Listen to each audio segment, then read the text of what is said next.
ጤና ይስጥልን የተወደዳችሁ ተመልካቾቻችን በየቤቶቻችሁ ናችሁ ይህንን መርሃ ግብር የምትከታተሉ እንዲሁም እዚሁ ስቱዲዮ የተገኛችሁ ይህ የኢትዮጵያ ብሔራዊ ምርጫ ቦርድ በሰባተኛው ጠቅላላ ምርጫ የሚሳተፉ የፖለቲካ ፓርቲዎች ፖሊሲያቸውን የሚያስተዋውቁበት የክርክር መርሃ ግብር ነው። በዛሬው የክርክር መርሃ ግብራችን የሕግ የበላይነትና ዲሞክራሲያዊ ስርዓት የመወያያ ወይም የመከራከሪያ ርዕሰ ጉዳይ ነው። በዛሬው የክርክር መርሃ ግብራችን አራት ፓርቲዎች ተሳታፊ ይሆናሉ። ብልጽግና ፓርቲ በዶክተር ቢቂላ ሁሪሳና በወይዘሮ ሀና አርአያ ስላሴ ተወክሏል። የመላው ሲዳማ ሕዝብ ዲሞክራሲያዊ አንድነት በአቶ ተስፋ ማርያም ጉጃና በአቶ ጳውሎስ ቦኤ ተወክሏል። የጉሙዝ ሕዝቦች ዲሞክራሲያዊ ንቅናቄ በአቶ ለሚሳ ኔኖና በአቶ ግራኝ ጉደታ ተወክሏል። የወላይታ ሕዝብ ዲሞክራሲያዊ ግንባር በዶክተር ተመስገን ቶራና በአቶ ጎበዜ ጎአ ተወክሏል። ስለዚህ አራቱ ፓርቲዎች እነዚህ ናቸው። እኛ ደግሞ ይህንን የክርክር መርሃ ግብር በማጋፈር እኔ እሱ ባለጋሻው እንዲሁም በቀኝ በኩል ባልደረባይ ነመሙሳ አድማሱ እንዲሁም በግራ በኩል ባልደረባይ ፍሬህይወት ሰፊው አብረናችሁ ቆይታ የምናደርግ ነው የሚሆነው። 5 ምዕራፍ ይኖሩታል ይህ የክርክር መርሃ ግብር። በመጀመሪያው ምዕራፍ በርዕሰ ጉዳዩ ዙሪያ ተፎካካሪ እንዲሁም ተከራካሪ ፖለቲካ ፓርቲዎች የፖሊሲ አማራጫቸውን ያስተዋውቃሉ። በሁለተኛው ምዕራፍ ከሶስቱ አጋፋሪዎች የሚቀርቡ ጥያቄዎች ይኖራሉ። ለነዚህ ጥያቄዎች የፖለቲካ ፓርቲዎች ምላሽ ይሰጣሉ። በሶስተኛው ምዕራፍ ደግሞ ከታዳሚዎች ለሚቀርቡ ጥያቄዎች እንደዚሁ የፖለቲካ ፓርቲዎች ምላሽ የሚሰጡ ነው የሚሆነው። በአራተኛው ምዕራፍ የፖለቲካ ፓርቲዎች እርስ በርስ ጥያቄ የሚጠያየቁበት ጊዜ ይሆናል። በመጨረሻውና የማጠቃለያው ምዕራፍ ደግሞ ፓርቲዎች የማጠቃለያ ንግግራቸውን የሚያቀርቡ ይሆናል። ስለዚህ በእነዚህ 5 ምዕራፎች የተከፈለ መርሃ ግብር ይኖረናል። በቀዳሚነት ግን በዚህ ክርክር የሚሳተፉ የፖለቲካ ፓርቲዎች ወደ መድረክ መጥተው በክርክሩ ሂደት የሚቆሙበትን አትሮንስ የሚለዩበት እንዲሁም ደግሞ የንግግር ቅደም ተከተላቸውን የሚለዩበትን እጣ የሚያወጥ ይሆናል። የኢትዮጵያ ብሔራዊ ምርጫ ቦርድ ተወካዮች የእጣ ስነ ስርዓቱን ለመምራት ወደ መድረክ እንውልን። የፓርቲ አንዳንድ ተወካዮች ወደ መድረክ መታችሁልን እጣ የምታወጡ ይሆናል።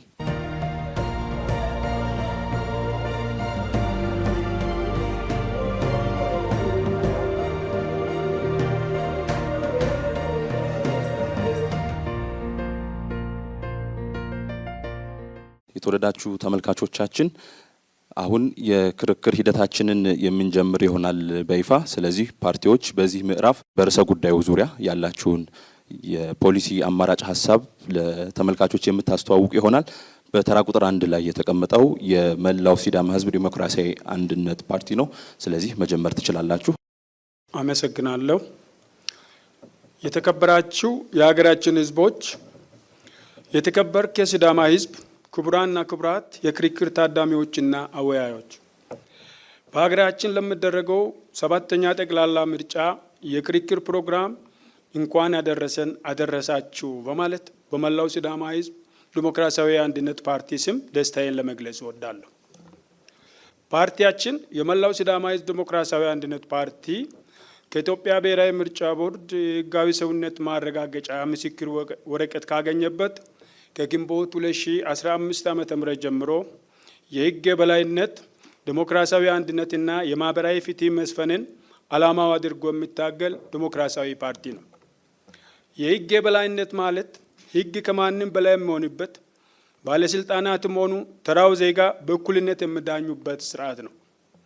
ዲሞክራታይዜሽን ደግሞ ስልጣን ከጥቂቶች እጅ ወጥቶ ወደ ህዝብ የሚሸጋገርበት ሂደት ነው። ሁሉም ዜጎች በሕግ ፊት እኩል የሚታዩበት እና የሚዳኙበት ስርዓት እንዲኖር ፓርቲያችን ይታገላል። ህዝባዊ ምርጫ ወቅቱን ጠብቆ እንዲከናወን በማድረግ ህዝብን መሰረት ያደረገ ክልላዊ መንግስት እንዲዋቀር ያደርጋል። ዲሞክራሲ ማለት የህዝብ ድምፅ ዋጋ የሚሰጥበት ስርዓት ነው። የምርጫ ነጻነት መታፈን፣ ዲሞክራታይዜሽን አለመኖር የፖለቲካ ምህዳርን ማስፋት ሲገባው በክልላችን ያለው ምህዳር ግን ከቀን ወደ ቀን እየጠበበ መጥቷል። ተፎካካሪ ፓርቲዎች በነጻነት እንዳይንቀሳቀሱ፣ ጽሕፈት ቤት እንዳይከፍቱና ከህዝብ ጋር እንዳይገናኙ እንቅፋት እየተፈጠረባቸው ነው። የዲሞክራሲ ተቋማት ካልተገነቡ ዲሞክራሲ በወረቀት ላይ ያለ ባዶ ቃላት ብቻ ይሆናል። መሲዳፓ በፖለቲካ ፕሮግራሙ ውስጥ በግልጽ እንዳስቀመጠው ሕግ ለሁሉም ዜጎች እኩል መሆን አለበት ብሎ ያምናል። ከህዝብ ተመርጦ ስልጣን ሲይዝ የጸጥታ ኃይሎች የህዝብ ጠባቂዎች እንጂ የገዢው ፓርቲ መሳሪያ እንዳይሆኑ ያደርጋል።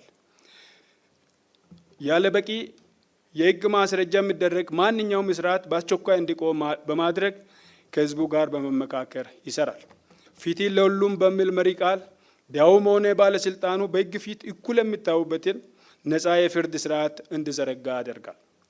የፍትህ ቢሮ ኃላፊ አሁን ካለው አሰራር በተለየ የፖለቲካውም የፓርቲ አመራር አባል እንዳይሆንና በተከበረው የህግ ሙያ ከፖለቲካ ውጭ ሆኖ የዜጎችን ህጋዊና ህገ መንግስታዊ መብቶችን እንዲያስከብርና ለዜጎች መብት እንዲቆም በማድረግ የፍትህ ማሻሻያ ያደርጋል።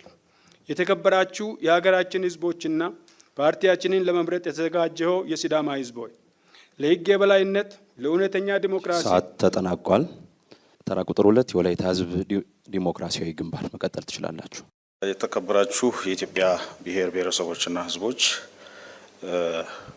ይህ የወህደግ ድምጽ ነው።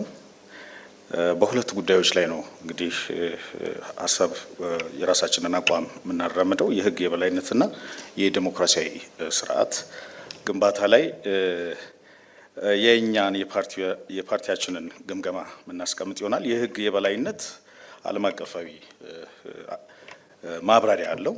ማንኛውም ሰው ተቋም ወይም መንግስት ራሱ ከህግ በላይ አለመሆኑን የሚያረጋግጥ መሰረታዊ የአስተዳደር መሪ ነው ተብሎ ይታመናል። እንግዲህ የህግ የበላይነት ሲባል በህግ ፊት ዜጎች እኩል የሚዳኙበት፣ ተጠያቂነትን ያካተተ፣ ፍትሃዊ አሰራርን ያነገበ፣ መሰረታዊ መብቶችን የመናገር ሀሳብን በነጻነት የመግለጽ መብቶችን ያስጠበቀ ነው ተብሎ ይታመናል። ግን አሁን ካረንትሊ በሀገራችን ባለው ሁኔታ ይሄ ገለጻ ወይም ይሄ ማብራሪያ የሚሰራ አይደለም። ምክንያቱም ሙስና፣ የፖለቲካ ተሳትፎ በፍትህ ዘርፍ የፍትህ ጮራ እንዲደበዝዝ ያደረገበት ሁኔታ ተስተውሏል። ታዲያ ወህደግ ምን አማራጭ አለው ብላችሁ የምትጠይቁን ከሆነ ወህደግ የዳኞችን ሹመት ግልጽና ተጠያቂነት ባለው መልኩ ከማድረጉ ባሻገር የፍትህ ስርዓቱን በጀትና አስተዳደር ከስራ አስፈጻሚው ከፖለቲካ ፓርቲ ላይ ካሉ ሁኔታ ነፃ ማድረግ፣ ለሰብአዊ መብት ጥሰቶች ኃላፊነት የሚወስድ ገለልተኛ አጣሪ ኮሚሽን በተግባር በማጠናከር ተጠያቂነትን እናሰፍናለን። ህጎች በሁሉም ክልሎች በሁሉም አካባቢዎች ለዜጎች ትርጉም ባለው መልኩ ትርጉም እንዲኖረው እናደርጋለን። ከዛ ባለፈ የህግ ግንዛቤ ዜጎች እንዲያገኙ አጠናክረን እንሰራለን። ሌላው በተለይ በምርጫ በፖለቲካ ፓርቲ ምዝገባና ሙስና ጉዳዮች ላይ የፖለቲካ ጣልቃ ገብነት የሚከላከል ይህን ጣልቃ ገብነትን የሚከላከል ጠንካራ ተቋማዊ አሰራሮችን በመዘርጋት የፖለቲካ ተጽዕኖ እንዲቀንስ አበክረን ሰዓት ተጠናቋል። ተራ ቁጥር 3 ብልጽግና ፓርቲ። እሺ፣ አመሰግናለሁ። እንደምን ዋላችሁ ውድ ኢትዮጵያውያን። የህግ የበላይነትና የዲሞክራሲ ስርዓት ግንባታ የተሳሰሩ ቁልፍ ጉዳዮች ናቸው። የህግ የበላይነት ለዲሞክራሲ፣ ለመልካም አስተዳደር እንዲሁም ለዘለቄታዊ የሀገር ልማት ቅድመ ሁኔታ ነው። የአንድ ሀገር አንድነትና ቀጣይነት የሚረጋገጠው የህግ የበላይነት በማህበረሰቡ ሲጸርጽ ነው። ዜጎች የሀገሪቱን መሰረታዊ ህጋዊ መርሆች የኔ ብለው ሲይዙ አንድ የሚያደርጋቸውን የጋራ መሰረት ያገኛሉ። በህግ የበላይነት መርህ መሰረት በአንድ ሀገር የፖለቲካ ስርዓት መንግስት በጸኑ ህጎች ብቻ እየተመራ ህግና ስርዓትን የማረጋገጥ የተረጋጋ ማህበራዊና ፖለቲካዊ ህልውና እውን የማድረግ ልዩ ኃላፊነት አለበት። ግለሰቦች ደግሞ የወጡ ህጎችን አክብረው እንዲኖሩ ልዩነትም ሆነ ቅሬታ ሲኖራቸው የተቀመጡ ህጋዊ ስነ ስርዓቶችን ብቻ በመከተል መብቶቻቸውና ጥቅሞቻቸውን እንዲያስጠብቁ ይደነግጋል። ለዲሞክራሲ ስርዓት ግንባታ የህግ የበላይነት መስፈን፣ የሲቪክ ማህበረሰብ ድርጅቶችና ሚዲያ ነጻነት፣ የህዝብ ሰፊ የፖለቲካ ተሳትፎ፣ ነጻና ፍትሃዊ የምርጫ ሂደት አስፈላጊ ናቸው። ኢትዮጵያ ለዘመናት የቆየ ስልጣኔ ባለቤት የሆነች በአመታት የጎለበተ የመንግስት መዋቅርና ስርዓት ያላት ጥንታዊት ሀገር ናት። ኢትዮጵያ በአፍሪካ የተጻፈ ህገ መንግስት ካላቸው ሀገራት ከቀዳሚዎቹ ተርታ ትሰለፋለች።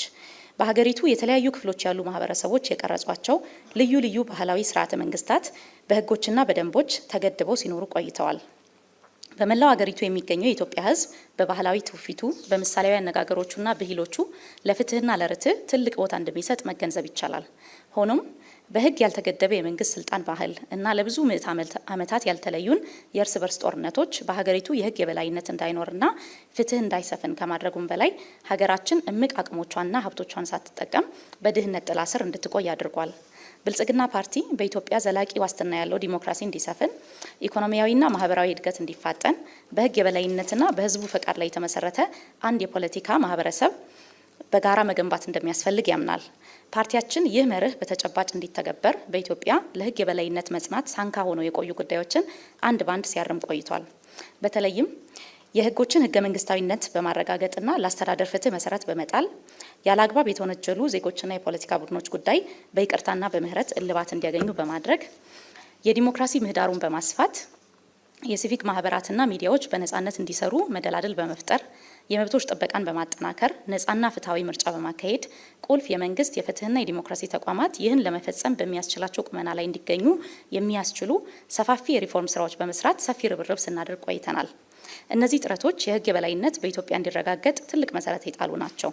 ነገር ግን ባለፉት ዓመታት አንዱ የተጋረጠብን ፈተና ነጻነትንና ስርዓት አልበኝነትን ባለመለየት ህግና ስርዓትን የማያከብር እንቅስቃሴዎችና ድርጊቶች መስፋፋት ነው።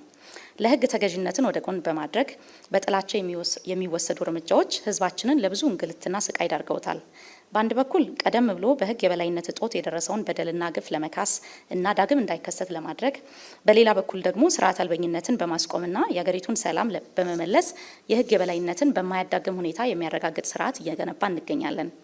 የመቻቻልና የመከባበር ባህል ስር እንዲሰድ በማድረግ ለልዩነቶቻችንና ለአንድነታችን እውቅና የሰጠ በጋራ ጥቅሞቻችንና አመለካከቶቻችን ላይ የተመሰረተ ስርዓት ለማረጋገጥ የሚያስችል የፖለቲካ ቁርጠኝነትና አስተሳሰብ በሁሉም የአስተዳደር እርከኖች ለማስፈን ሪፎርሞችን ስንተገብር ቆይተናል። የሀገራችን የህግ ተገዥነትና የዲሞክራሲ ግንባታ ልምምዳችን አሁንም ብዙ ርቀት ይቀረዋል። በቀጣይ ዓመታት ይህንን ጅማሮ እያሰፋን ሰብአዊ ልዕልናን ያረጋገጠ የህግ የበላይነትን እናጠናክራለን። የዲሞክራሲ ግንባታ ሀገራዊ ጉዟችንን ወደ አዲስ ምዕራፍ እናሸጋግራለን። በኢትዮጵያ የህግ የበላይነትን በጸና መሰረት ላይ ለማቆም ብልጽግናን ይምረጡ። ምልክታችን የመደመር፣ የአንድነት፣ የትብብር ምልክት የሆነው የስንዴ ነዶ ሆኖ ብልጽግናን ይምረጡ። አመሰግናለሁ። አራተኛ የጉሙዝ ህዝቦች ዲሞክራሲያዊ ንቅናቄ።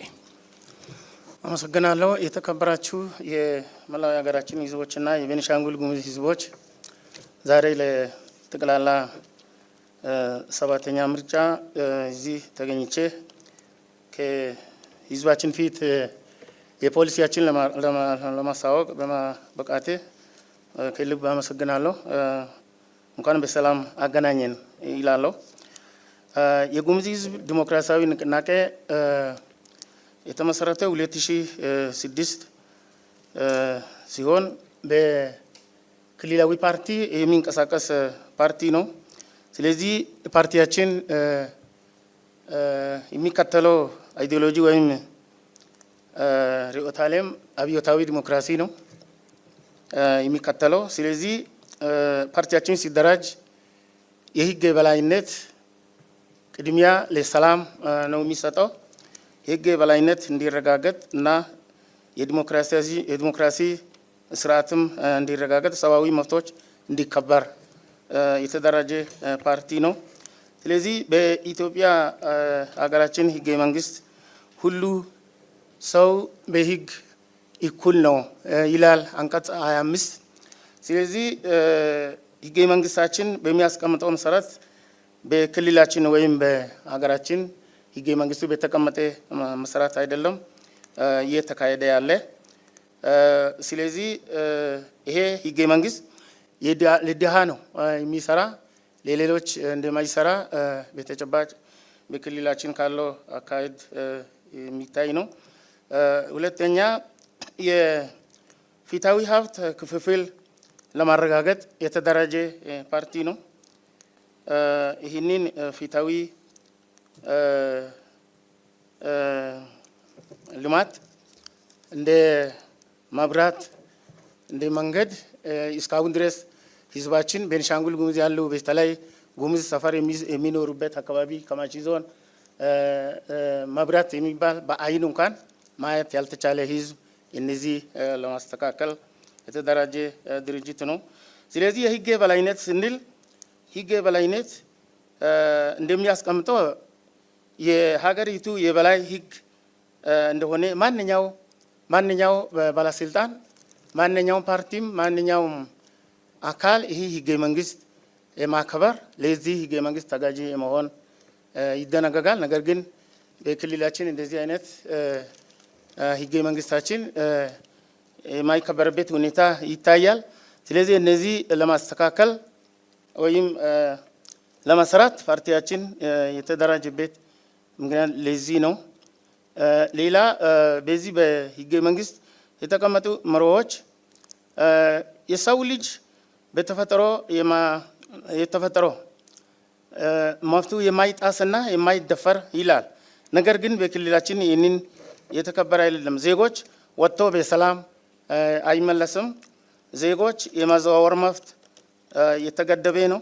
ሌላ ዲሞክራሲያዊ ስንመለከት ማንኛው ሰው ያለ ማንም ጣልቃ ገብነት የመሰለው ሀሳብ ይዞ የማንቀሳቀስ ይላል። በክልላችን ይህንን ሀሳብ የሚያቀርብ ተይዞ ይያዛል፣ ይታሰራል። ለምን እንደዚህ ትናገራለህ የሚል አፈናዎች ተጠናቋል። እናመሰግናለን። የመጀመሪያው ምዕራፍ ተጠናቋል። ወደ ሁለተኛው ምዕራፍ እናልፋለን። በሁለተኛው ምዕራፍ እዚህ ፊት ለፊታችሁ ከምንገኝ የክርክሩ አወያዮች ከእያንዳንዳችን አንዳንድ ጥያቄ ለእያንዳንዳችሁ ፓርቲዎች የሚደርስ ይሆናል። በቀዳሚነት የማቀርበው ጥያቄ ለመላው ሲዳማ ሕዝብ ዲሞክራሲያዊ አንድነት ነው። ለዲሞክራሲ ስርዓት ማደግ የህግ የበላይነት መከበር ወሳኝ ሚና እንዳለው የሚታወቅ ጉዳይ ነው።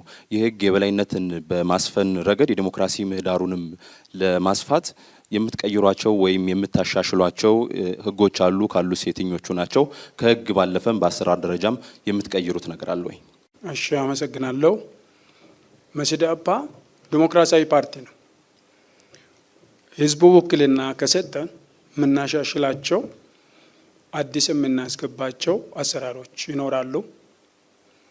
ለመጥቀስ ያክል ከወረዳ እስከ ክልል ድረስም ቢሆን የአቃቤ ህግ ቢሮ የፍትህ ቢሮ መመራው የካቢኔ አባል አንድ የተቃዋሚ ፓርቲ አባል ፍትህ ጥየቃ ከሄደ ወደ ታች የማስተላልፋቸው ትዕዛዞች ያንን ተግባራዊ በህጋዊ መንገድ እንዳይሆን ያደርጋሉ። በመጀመሪያ የፍትህ ቢሮ ኃላፊው ከፖለቲካ ካቢኔነት ወጥቶ በህግ አግባብ ህግን የሚያስከብር የህግ ባለሙያ ሆኖ እንዲሰራ ያንን በፍትህ ማሻሻያ ስርዓት ለማስተካከል እንሰራለን። የአሰራር ማሻሻያ ነው ወይስ በህግ ደረጃ የምታሻሽሉት አዋጅ አለ? በአዋጅ መጥቀስ ደረጃ የሚችሉ ከሆነ እንደ ክልልም አዋጅ ለማውጣት አንድ በኢፌዴሪ ህገ መንግስት በተፈቀደው መሰረት በዛ ማዕቀፍ ስር ህጎች ይወጣሉ፣ ደንቦች ይወጣሉ በክልል ደረጃ። በዛ ደረጃ ፍትህ እንዲሻሻል እናደርጋለን። ፍርድ ቤትን በተመለከተስ የምታደርጉት ማሻሻያ አለ? አዎ፣ ፍርድ ቤት ዳኞች ተወዳድረው በህዝብ ተገምግመው ወደ ስራ እንዲገቡ ይደረጋል። በፓርቲ የሚደረጉ ሹመቶች ፍትህን በአግባቡ እንዳይንቀሳቀስ አድርጎታል። የአሰራር እንዲቀር በነፃ በሙያው ተወዳድረው ምግባበት አዲስ ስርዓት እንዘረጋለን። ስለዚህ የህግ ነው የአሰራር ነው በዚህ ጉዳይ የምታደርጉት ማሻሻያ? የህግም የአሰራርም እናሻሽላለን። እሺ፣ ወደ ሁለተኛ እናልፋለን። የወላይታ ህዝብ ዲሞክራሲያዊ ግንባር ነው። ተመሳሳይ ጥያቄ ነው የማቀርበው። ለአንድ ሀገር ዲሞክራሲያዊ ስርዓት ማደግ የህግ የበላይነትን ማስከበር ወሳኝነት አለው። ከዚህ አንጻር የምታሻሽሏቸው ህጎች እንዲሁም አሰራሮች ይኖራሉ ወይ? አመሰግናለሁ። የወላይታ ህዝብ ዲሞክራሲያዊ ግንባር የህግ ማሻሻያ ሳይሆን የአሰራር ማሻሻያ ያደርጋል። ምክንያቱም የኢፌዴሪ ህገ መንግስት በግልጽ ቋንቋ የህግ የበላይነትን የህገ መንግስት የበላይነትና የህግ የበላይነትን በግልጽ ያስቀምጣል። ይሄንን ግን የአስፈጻሚዎች ጣልቃ ገብነት የህግ የበላይነት መሬት ላይ እንዳይወርድ እያደረገ ስለሆነ የአስፈጻሚዎችን ጣልቃ ገብነትን ከመሰረቱ እናስወግዳለን። ያ ማለት የአሰራር ማሻሻያ ነው የምናደርገው። በእኛ እምነት ያሉን ህጎች በእኛ ሀገር ደረጃ ለመጠቀም በቂ ናቸው፣ ከበቂም በላይ ነው ብለን እናምናለን። ስለዚህ የአሰራር ማሻሻያ ነው የምናደርገው። ምን አይነት የአሰራር ማሻሻያ ነው የምታደርጉት? ለምሳሌ የአስፈጻሚ አካላት ከበላይ አካል የሚሰጡ ትዕዛዞች አሉ። ለምሳሌ ፍርድ ቤት ነፃ ናቸው ብሎ የፈቷቸው ሰዎችን ከበላይ አካል በሚሰጥ ተልእኮ የጸጥታ አካላቶች ሲያስሩ ታያላችሁ። ከፍርድ ቤት በዋስትና ተፈተው በር ላይ ሲገኙ ፖሊሶች ደግሞ ሌላ ቀምቶ የሚወስዱበት አሰራር ስላለ ይሄንን አሰራር የባለስልጣኖች ወይም የአስፈጻሚ አካላት እጅ ወደዚህ እንዳይመጣ የህግ የበላይነት ስርዓት ላይ እንዲውል በኢፌዴሪ ህገ መንግስትና በወንጀልና ፍትሐብሔር ህጎች ላይ የተቀመጡ ስርዓቶችን እናስቀጥላለን። የአሰራር ማሻሻያ እናንተ ብትመረጡ የፍትህ ተቋማትን ነጻነት እንዴት ነው የምታስጠብቁት? እኛ ስንመረጥ የፍትህ ተቋማት ነጻ ገለልተኛ እንደሆኑ የኢትዮጵያ ህገ መንግስት በአጽንኦት ይናገራል። በህገ መንግስቱ መሰረት የፍትህ ተቋማት የማንም ጣልቃ ገብነት ሳይኖር ተግባራቸውን እንዲከውኑ ያንን ተግባራቸው ሲከውኑ የሚያጠፏቸው ነገሮችን በቦርድ እየተገመገሙ በኮሚሽን እየታዩ የሚሄዱበት አሰራር እንዘረጋለን እንጂ የተለየ አሰራር ስርዓት አላችሁ ልትጠቅሱልን የምትችሉት? አቤት። የተለየ አሰራር ስርዓት ይሄንን የምታደርጉበት የተለየ አሰራር ስርዓት እኛ እያልን ያለ ነው። እዚህ ሀገር ውስጥ የተጻፉ ህጎች አሉ። ጥሩ የሆነ ህገ መንግስት አለን። በዚህ ህገ መንግስት መሰረት የተጻፉ ህጎችን መሬት ላይ እናወርዳለን። እነሱ መሬት ላይ ወርዶ ሲሰሩ ስርዓት ይዘረጋል፣ ማሻሻያ ይደረጋል ማለት ነው። እናመሰግናለን። ወደ ብልጽግና ፓርቲ አልፋለሁ። በዓለም አቀፍ የፍትህ ፕሮጀክት ወይም ወርልድ ጀስቲስ ፕሮጀክት የህግ የበላይነት ሰንጠረዥ ወይም ሩል ኦፍ ሎ ኢንዴክስ መሰረት በአውሮፓውያን አቆጣጠር በ2025 የወጣ ሪፖርት ላይ የህግ የበላይነትን ከማስከበር አንጻር ኢትዮጵያ ከ143 ሀገራት 132ኛ ደረጃ ላይ እንደተቀመጠች ያሳያል። ፍሪደም ሃውስ የተባለው ሌላኛው ድርጅት ደግሞ በተለያዩ መመዘኛዎች ተመስርቶ ባደረገው ግምገማ የህግ የበላይነትን ከማስከበር አንጻር ለኢትዮጵያ ከ118 ሰጥቷታል። ይህ ግምገማ በኢትዮጵያ ያለውን የህግ የበላይነት በትክክል ያመላክታል ብላችሁ ታስባላችሁ ወይ? እሺ፣ አመሰግናለሁ። ዓለም አቀፍ መለኪያዎች ሁላችንም እንደምናውቀው የራሳቸው የሆኑ ውስንነት አላቸው። በተለይ እንደ ኢትዮጵያ አይነት መረጃን በአግባቡ ሰብስቦ ተንትኖ ሪፖርት ማድረግ ላይ ውስንነት ባለባቸው ሀገሮች የሀገሪቱን እውነተኛ ሁኔታ ሙሉ ለሙሉ ያንጸባርቃል ብለን አናስብም። ሆኖም ግን አሁን የተጠቀሱት እነዚህ ሁለት መለኪያዎችን ጨምሮ አጠቃላይ እንደ ሀገር የህግ እና የፍትህ ጉዳዮችን የሚለኩ መለኪያዎችን እያየን እዛ ላይ የተጠቆሙ ውስንነቶችን እንዴት አድርገን እናሻሽል በሚል እናያቸዋለን። ከዚህ ጋር ተያይዞ ከኔ ቀደም ያሉ የፓርቲ ወኪሎች ያነሱት ላይ ለምሳሌ የስራ አስፈጻሚው ጣልቃ ገብነት በፍትህ ስርዓት የሚል ነገር ተነስቷል። ባለፉት ዓመታት አንዱ ትልቅ ለውጥ የመጣበት ነገር ቢኖር በፖሊስና አቃቤ ህግ ተቋማት ለምሳሌ ቀደም ብሎ ግልጽ የሆነ የፖለቲካ አባልነት፣ የፖለቲካ ተሳትፎ ክልከላ ያልነበረበትን አዲስ ህግ በመውጣት እሱን ተግበረናል። እነዚህና የመሳሰሉ አጠቃላይ ለህግ የበላይነት መጽናት አስፈላጊ የሆኑ እርምጃዎችን እየወሰድን እንገኛለን። ስለዚህ በሪፖርቱ ላይ የተጠቀሱትን ትቀበላላችሁ ወይስ አትቀበሉ? ውሱንነት አለው። እዛ ላይ የተዳሰሱ ጠቃሚ የሆኑ ግብአቶች አሉት። ግን እዛ እነዚህ መለኪያዎች ላይ የተቀመጡት በሀገር ደረጃ ያለውን የህግ የበላይነት ሁኔታ ሙሉ በሙሉ የሚወክል ነው ብለን አናስብም። አሁን እዚህ የተጠቀሰው በሪፖርቱ ላይ የተጠቀሰው ዝቅተኛ ደረጃ የሚያሰጥ ነው። ስለዚህ በበቂ ሁኔታ አልተሰራም የሚል ምላሽ ወይም እይታ ነው ያለው በበርካቶች ዘንድ። ለዚህ እናንተ ምላሽ ምንድን ነው? የህግ የበላይነትን ማረጋገጥ ላይ አሁንም የሚቀሩን ስራዎች አሉ፣ ምንም ጥያቄ የለውም። ግን አሁን የተጠቀሱት እነዚህ መለኪያዎች ላይ የተቀመጠው ቁጥር በሀገሪቱ ውስጥ ባለፉት ዓመታት በተለይ የህግ የበላይነትን ለማረጋገጥ ፍትህን ለማስፋት የተደረጉ ጥረቶችን በበቂ ሁኔታ ሪፍሌክት አድርጓል ብለን አናምንም። ስለዚህ የችግሩ መንስኤ ምንድን ነው? አሁን ባለው ሁኔታ ለማስተካከልስ ምንድን ነው የምትሰሩት? የህግ የበላይነትን በኢትዮጵያ ለማረጋገጥ ባለፉት ዓመታት ትልቁ ፈታኝ ሁኔታ የተፈጠረውን የዲሞክራሲ ምህዳር መስፋት በአግባቡ ያልተረዱ ሰላምን የህዝባችን ሰላም የሚያናውጡ የተለያዩ ትጥቅን ይዘው የሚንቀሳቀሱ አካላት መኖራቸው ነው። ሰላም በሌለበት ሁኔታ ስለ ህግ የበላይነት መነጋገር አስቸጋሪ ስለሆነ የመንግስታችን የፓርቲያችን ቅድሚያ አድርገን ስንሰራ የቆየ ነው ህግ ማስከበር ነው። ከህግ ማስከበር በትዩነት ደግሞ ተቋማትን በማጠናከር የህግ የበላይነትን ለማጠናከር እየሰራ ነው። ስለዚህ ሰላሙ ሲመጣ የህግ የበላይነትን ማስከበር ይቻላል የሚል እምነት ነው ያለው። ሰላሙ እየመጣ ነው።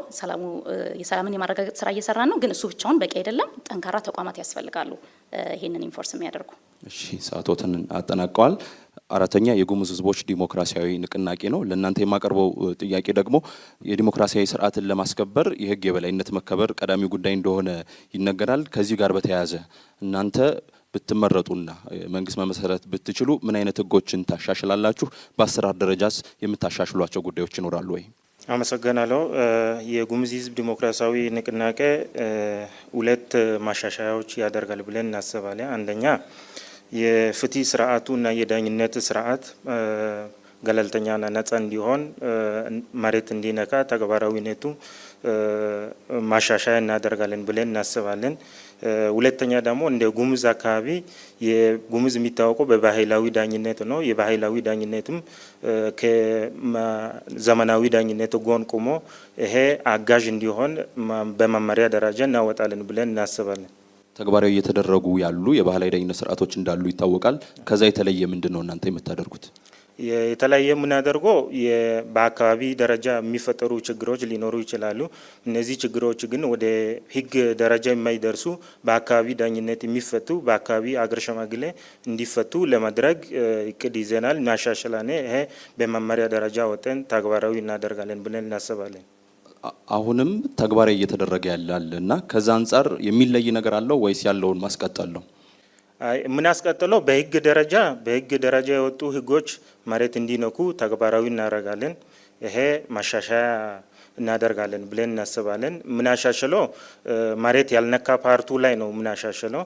የሀገር ሽማግሌዎችና ህጉ የሚወስነው ውሳኔ የሚቃረን ሲሆን የእናንተ እርምጃ ምንድን ነው የሚሆነው? ምን አይነት ስርዓት ትዘረጋላችሁ? ወደ ፍትህና ህግ ስርዓቱ እንወስዳለን። በሀገር ሽማግሌ የሚፈቱ በሀገር ሽማግሌ እንዲፈቱ፣ በዘመናዊ የዳኝነት ስርዓት የሚፈቱም ወደ ዘመናዊ ዳኝነት አካል እንዲቀርቡ እናደርጋለን።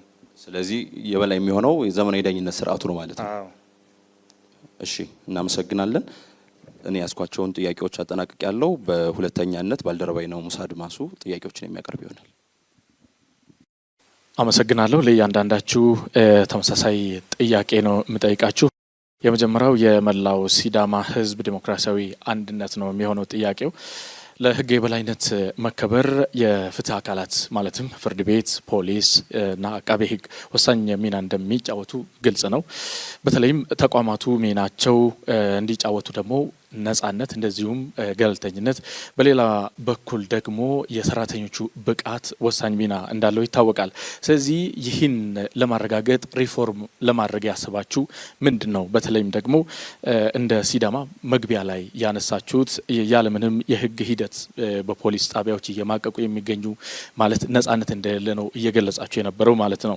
እንደዚሁም ደግሞ ነጻ የፍርድ ሂደት እንደሌለም ስታነሱ ነበርና ይህን ለማሻሻል ሪፎርም ለማድረግ ያሰባችሁ ምንድን ነው? እኛ የያዝነው እቅድ ወይም ፓርቲያችን የያዘው ዓላማ አንድ ሰው ያለ ህግ አይታሰርም የሚለውን መሪ ያደረገ ነው። በህግ አሰራር ብቻ ሰዎች እንዲታሰሩ፣ የዋስትና መብታቸው እንዲጠበቅ፣ በፍርድ ቤት ትዕዛዝ ያለ ፍርድ ቤት ትዕዛዝ ቤታቸው እንዳይበረበር፣ በህጋዊ መንገድ ሁሉ ነገር እንዲከናወን የራሳችንን ማሻሻያ እናደርጋለን።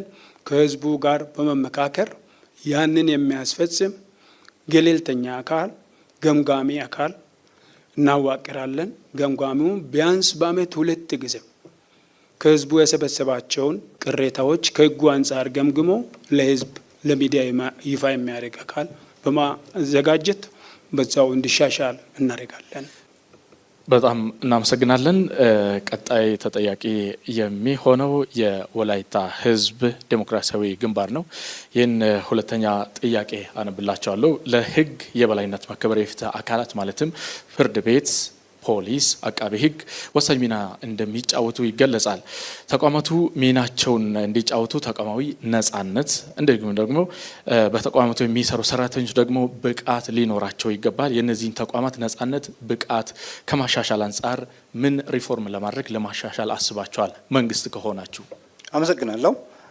እኛ እያልን ያለ ነው እንደ ወላይታ ህዝብ ዲሞክራሲያዊ ግንባር ፍትህ ተቋማት ውስጥ ያሉ በተለይ ፍርድ ቤቶች፣ የጸጥታ መዋቅር፣ ፖሊስ የመሳሰሉ ከአስፈጻሚ አካላቶች ትዕዛዝ ነጻ የሚሆኑበትን ስርዓት እንፈጥራለን። ለምሳሌ በተለምዶ የፍርድ ቤቶች ጉባኤ የሚባል አለ፣ የዳኞች ጉባኤ የሚባል አለ። እሱ ጉባኤ ውስጥ ቀድሞ የተዘጋጀ ነገር ስለሚመጣ ፕሬዝዳንት የሚሆነው የፍርድ ቤቶች ፕሬዝዳንት የሚሆነው ሴሚ አስፈጻሚ አካል አባል ነው። ፍርድ ቤት ነጻ ነህ ብሎ የለቀቀውን ፖሊስ ያለ ከልካይ ሲያስር እያየን ስለሆነ ይሄንን የአሰራር ስርዓት ነው እኛ የምናሻሽለው። ይሄንን አሰራር ስርዓት በህጉ ላይ የተቀመጠ ብቻ ኢምፕሊመንት እንዲደረግ ሲሆን ይሄ የደከመ አሰራር ይቀረፋል። ዳኞች ገለልተኛ ሆኖ በሙያ ብቃታቸው በስራቸው ብቻ የሚዳኙበት የሚታዩበት ፍትህ ስርዓቱን በህግና በህገ መንግስት የተጻፉ ጉዳዮችን ብቻ የሚተረጉምበትን ስርዓት እንፈጥራለን። ያንንም በፈጠርን ቁጥር ፖሊስም አዛዡ በአስፈጻሚ የሚሾም ነው። ዳኛም ፕሬዝዳንቱ በአስፈጻሚ የሚሾም ነው። ሿሚው ተሿሚውን ያዛል። ይህ አሰራር እኛ መንግስት ሆነን ከመጣን አስወግደን ፍርድ ቤቶች ለአስፈጻሚውም ለመደበኛ ዜጋውም እኩል ስርዓት እንዲዘረጉ እናደርጋለን። እናመሰግናለን። ሰዓት ጨርሰዋል። ቀጣይ የምንጠይቀው የብልጽግና ፓርቲን ነው። ለህግ የበላይነት መከበር የፍትህ አካላት ፍርድ ቤት፣ ፖሊስ፣ አቃቤ ህግ ወሳኝ ሚና እንዳላቸው ይታመናል። እነዚህ በተለይ ነጻነታቸውና የሰራተኞቹ ብቃት የበለጠ ወሳኝነት አለው። ሪፎርም ለማድረግ ያሰባችሁት ምንድን ነው? በተለይም ደግሞ ከተፎካካሪ ፓርቲዎችም እየሰማን እንዳለ ነው የፍትህ አካላት ነጻ አይደሉም እያሉ ነው የሚገኙት። እናንተ እንደ ገዢ ፓርቲ ነጻ ናቸው፣ ገለልተኛ ሆነው እየሰሩ ነው ብላችሁ ታምናላችሁ? እሺ አመሰግናለሁ። የፍትህና ዳኝነት አካላት ነጻነት ለህግ የበላይነት በጣም ወሳኝ ነው። ይህንንም መሰረት በማድረግ ባለፉት ዓመታት በተጨባጭ ገለልተኛና ነጻ ሆነው እንዲሰሩ በጣም ትልቅ እርምጃዎች ተወስደዋል። በሀገራችን ታሪክ ለመጀመሪያ ጊዜ መባል በሚችል ደረጃ ለምሳሌ የዳኝነትን ብንመለከት ዳኝነት ከሌሎቹም ደግሞ በጣም የተለየና የገዘፈ ሚና አለው በህግ የበላይነት ማረጋገጥ ላይ። አዲሱ የዳኝነት አዋጅ ሲወጣ በህገ መንግስቱ ላይ የተቀመጠውን የዳኝነት አካሉን ነጻነትና ገለልተኝነት በተጨባጭ ሊተገብር በሚያስችል መልኩ ገለልተኝነት ስንል ምን ማለታችን ነው? የአስተዳደር ገለልተኝነት፣ የፋይናንስ ገለልተኝነት፣ ሰራተኞችን የሚቀጥርበትን ሂደት ሙሉ ለሙሉ በፍርድ ቤቱ አመራር መተግበር የሚያስችልበትን ነገር ተግብረናል። ይህንን ደግሞ በብቃት መተግበር የሚያስችለውን በበቂ በጀትና ፋይናንስ እንዲደራጅም ተደርጓል። ይሄ በተጨባጭ የተደረገ ለውጥ ነው። እንዲሁም ደግሞ ብቃትን በተመለከተ የሹመት ሂደትን አሁን በዚህ ዓመት እንኳን የተደረጉ የፌዴራል ዳኞች ሹመቶችን ብንመለከት ወራት የፈጀ ሂደት አልፎ በህዝብ ተተችቶ እያንዳንዱ እጩ ላይ በስነ ምግባርም በብቃትም ያለውን ጥንካሬና ድክመት ታይቶ በጣም በትልቅ ጥንቃቄ እየተሰራ ነው። ይሄ በፌዴራል መንግስት የተተገበሩ ለውጦች ደግሞ በሁሉም ክልሎች እንዲተገበሩ ክትትልና ድጋፍ እያደረግን እንገኛለን። ይሄ በተመሳይ ለዳኝነት ብቻ ሳይሆን በአቃቤ ህግም በፖሊስም ተቋማት ተመሳሳይ አሰራሮች የህግ ማሻሻያ ብቻ ሳይሆን ከእሳቤ ጀምሮ የፖሊስ ዶክትሪን የህግ የበላይነትን በሚያከብር መልኩ እንደገና እንዲቃኝ በማድረግ የተደረጉ ለውጦች ናቸው። ግን እነዚህ በቂ ናቸው ብለን አናስብም። በሚቀጥሉት ዓመታት ይሄ የተዘረጋው መሰረት ላይ የተጠናከረ ብቃትን ሙያዊ ብቃትን የሚያረጋግጥና ነጻነትን ባረጋገጠ መልኩ እንዲተገበር አሰራር ስርዓቶችን እንዘረጋለን። እስካሁን ባለው ነጻ ናቸው ብላችሁ ታስባላችሁ እንደ ገዢ ፓርቲ? አዎ እናስባለን። በፊት ከነበረበት አሁን እንግዲህ ይህንን ጥያቄ ስንመለከት የህግ የበላይነት ላይ በሀገራችን ያሉት ችግሮች ለብዙ ዓመታት ሲንከባለሉ የመጡ ናቸው። ባለፉት 8 ዓመታት ግን በእርግጠኝነት ቀድሞ ከነበረበት በጣም የተሻለ ነጻነትና ገለልተኝነት እንዲሰሩ ማድረግ ችለናል። አሁን የሚቀሩትን ደግሞ እናመሰግናለን። ቀጣይ የጉሙዝ ህዝቦች ዲሞክራሲያዊ ንቅናቄ ለህግ የበላይነት መከበር የፍትህ አካላት ማለትም ፍርድ ቤት፣ ፖሊስ፣ አቃቤ ህግ ወሳኝ ሚና አላቸው። በተለይ ደግሞ እነዚህ ነጻ ሆነው ሲያገለግሉና በተቋማቱ የሚያገለግሉ ብቁ ሆነው ብቃታቸው የተረጋገጠ መሆን እንዳለበት ይታመናል። መንግስት ከሆናችሁ ይህንን እንዴት ለማሻሻል አስባችኋል? እናመሰግናለን። ለማሻሻል አጋጣሚ እንደ መንግስት ሆነን ከተመረጠን የጉሙዝ ህዝቦች ዲሞክራሲያዊ ንቅናቄ ነጻ ገለልተኛ የሆነ የዳኝነት ስርዓት በህግ ደረጃ አለን። መሬት ግን አልነካም። እስካሁን እንደኛ ክልል ተጨባጭ ሁኔታ ይሄ አሰራር መሬት እንዲነካ እናደርጋለን።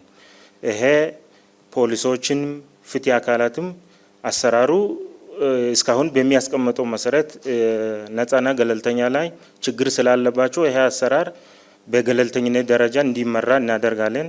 አስፈላጊ ከሆነም በኮሚኒቲ ደረጃ የጉሙዝ ማህበረሰብ የጉሙዝ ባህላዊ የዳኝነት ስርዓት አለ። ይሄ ታች ኮሚኒቲ ማህበረሰብ እንዲለማመዱ ለማድረግ በመመሪያ ደረጃ እንደ ክልል አሻሽለን በአዋጅ ደረጃ ተግባራዊ አድርገን ኮሚኒቲ እዛ እንዲለማመዱ እናደርጋለን ብለን እናስባለን። መልካም። ክፍተቱ አሰራር ላይ ነው እንጂ በመመሪያ ደረጃ በህግ ደረጃ እንዳለ አምነዋል። የባህላዊ ስርዓቱን ወደ ሌላ ህግ ማምጣት ስለምን አስፈለገ? አንደኛ የጉሙዝ ማህበረሰብ በአካባቢው የሀገር ሽማግሌ ዳኝነት ስርዓት ስለሚያመን የህግ ስርዓቱም እንዲለማመዱ ታች ማህበረሰብ ይሄንን ተግባራዊ ካደረጉ ተለማምዶ የህግ አሰራሩን በዛ አግባብ ተግባራዊ ያደርጋሉ ብለን ስለምናስብ ነው። በተከታይነት ደግሞ ባልደረባዊ ፍሬህይወት ለአራታችሁም ፓርቲዎች ጥያቄዎችን የምታቀርብ ይሆናል። እሺ፣ አመሰግናለሁ። አንዳንድ ጥያቄዎችን እንደ ፓርቲያችሁ አውድ መሰረት በጥቂቱ የምንቀይረው ይሆናል። አስቀድመን እንግዲህ ቀደም ሲል በነበራችሁ ቁጥር ማለት ነው የመላው ሲዳማ ህዝቦች ዲሞክራሲያዊ አንድነትን እንጠይቃለን። የፌዴራልና የክልሎች በተለይም ደግሞ መካከል ላይ ያለው ከህግ ማስከበር ጋር የተገናኘው ትስስርና እንዲሁም ደግሞ አወቃቀራቸው የህግ የበላይነት እንዳይመጣ እንደ አንድ ዋነኛ የችግር ምንጭ ተደርጎ ይነሳል እና እንደ ክልል ፓርቲነታችሁ ይህን ችግር ለመፍታት የያዛችሁት የመፍትሄ አማራጭ ምንድን ነው? አመሰግናለሁ። የክልሎች ስልጣንና የፌዴራሉ ስልጣን በህገ መንግስቱ የተገደበ ነው። ክልሎች በፌዴራሉ ጉዳይ ጣልቃ አይገቡም እንደ የፌዴራል ህገ መንግስት። የፌዴራል መንግስቱም በክልሎች ጉዳይ ጣልቃ አይገቡም። በዛ መስፈርት መሰረት ክልሎች ቀጥታ የሚፈጽሙትን ራሳቸው ይፈጽማሉ። አሁን ግን በዛ አፈጻጸም ላይ ችግሮች አሉ። ፌዴራሉ ቀጥታ አንዳንድ ጊዜም እጅ የማያስገባበት ሁኔታዎች ይኖራሉ። ይህንን ቼክ ኤንድ ባላንስ እንዲሆን የክልሉ ስልጣን በክልል ደረጃ ተግባራዊ እንዲሆን የፌዴራሉም ክልሎች ወደ ፌዴራሉም እጃቸውን እንዳያስገቡ በኢትዮጵያ ህገ መንግስት መሰረት ይህንን ለማስተካከል እንሰራለን። ይህን ጉዳይ ሲነሳ በተለይም ህገ መንግስታዊ ማሻሻያ ጭምር የሚያስገድ እንደሆነ ይነሳል። የእናንተ ፓርቲ በዚህ ላይ መንግስት ብትሆኑ በቀጣይ ምንድን ነው በዚህ ጉዳይ ላይ የምታነሱት? አሁን ያለው ህገ መንግስት ለዚህ በቂ ምላሽ ያለው ይመስለናል። አሰራር እንጂ ህገ መንግስት ማሻሻያ የሚያስፈልገን አይደለም። በምን ጉዳዮች የፌዴራሉ መንግስት ወደ ክልሎች እጆቹ እንደማያስገባ በግልጽ ተቀምጧል። ይህ ስልጣንን ቼክና ባላንስ ማድረግ ስላልተቻለ ነው አንዱ በአንዱ ጉዳይ ጣልቃ እየገባ የሄደበት ሁኔታ ምስተዋለው። እኛ አሰራሩ እንዲስተካከል አፈጻጸሙ እንዲስተካከል እንሰራለን። እናመሰግናለን። ወደ ሁለተኛው ፓርቲ ነው የምንሄደው። የወላይታ ህዝብ ዲሞክራሲያዊ ግንባር ቀደም ሲል እንግዲህ እናንተም የፍርድ ቤቶች የለቀቀውን ፖሊሲ ያስራል የሚል የፍትህ ስርዓቱ ላይ መጓደል እንዳለ አንስታችሁ ነበረ። የእናንተ ፓርቲ መንግስት ቢሆን በፌዴራልና በክልሎች መካከል ያለውን ከህግ ማስከበር ጋር የተገናኘውን ክፍተት ያላችሁትን ለማስተካከል ምንድን ነው የያዛችሁት አማራጭ ፖሊሲ? አመሰግናለሁ። እኛ የኢፌዴሪ ህገ መንግስት ለዚህ ፍቱን መልስ ይሰጣል ብለን እናምናለን። የፌዴራል መንግስትና የክልሎች ስልጣን በህግ የተገደበ ነው። ክልሎች የራሳቸው ህገ መንግስት አላቸው። የፌዴራሉ መንግስት ህገ መንግስት አለው። የክልሎች ህገ መንግስት ግን ከፌዴራሉ ህገ መንግስት የማይቃረን የተቀዳ ነው ይላል። ስለዚህ የአሰራር ስርዓቱ ምንም የሚያሻማ ነገር የለውም። እኛ መንግስት ብንሆን አሁን ያለው ስራ ላይ ያለው ህገ መንግስትን ተግባራዊ ማድረግ፣ የተጻፉ ህጎችን ኢምፕሊመንት ማድረግ ስራ ብቻ ነው የምንሰራው። ምክንያቱም ተግባራዊ ስታደርጉ ወደ ስራ ስታስገቡ ምንድን ነው የምታደርጓቸውን ጉዳይ አንድ ሁለት ብለው ይንገሩን። በህገ መንግስቱ የተጻፉ የህገ መንግስት የህግ የበላይነትን ከወሬ ከመድረክ ንግግር ባለፈ ተዋናዩ ያንን ህግ በአግባቡ እንዲተረጉም ነጻነት እንሰጣለን። በህግ የተሰጠውን ነጻነት ኢንተርቴን እንዲያደርግ እንፈቅድለታለን። ያንን ስናደርግ የህግ ክፍተቱ ይሞላል። ህገ መንግስት ማሻሻያ ላልሽው ህገ መንግስት ራሴን አሻሽሉኝ ብሎ በግልጽ አስቀምጧል። ህገ መንግስት እኔ አልነካም ዘላለማዊ ነው አይልም። ህገ መንግስቱ ባስቀመጠው መሰረት ህገ መንግስቱ ወቅቱ በደረሰበት ደረጃ ከኢትዮጵያ ህዝብ ጋር በመተማመን ማሻሻያ ለሚያስፈልገው ጉዳይ እንሄዳለን። አሁን ግን በወላይታ ህዝብ ዲሞክራሲያዊ ግንባር እምነት አሁን ያለን ህገ መንግስት መሬት ላይ ካወረድ ነው በቂ መልስ ይሰጠናል።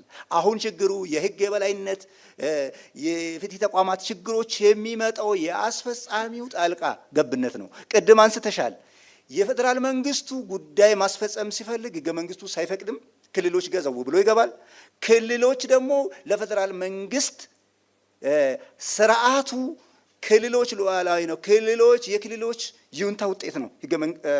ፌዴራል መንግስቱ ስልም አሁን ያለው መንግስት እየተከተለ ያለው ሰንትራል ኮማንድ እየሰጠ ስለሚከታተል ይሄንን አሰራር እንዘረጋለን። ሰዓቶት ተጠናቋል። ወደ ብልጽግና ፓርቲ አልፋለሁኝ። የህግ ማስከበር ጋር ተገናኝቶ በተለይም በዚህ ዘርፍ ላይ ያሉ የፌዴራል ተቋማት ተናቦ አለመስራት የህግ የበላይነት እንዳይከበርና በዚህ ጉዳይ ላይ ለሚነሱ ችግሮች እንደ ዋነኛ ምንጭ ይነሳል። ብልጽግና ፓርቲ እንደ ገዢ ፓርቲም ምንድነው የያዘው አማራጭ? አንዱ የወሰነውን አንዱ አያከብርምና በዚህ ላይ እናንተ አታይ ምንድነው? አመሰግናለሁ።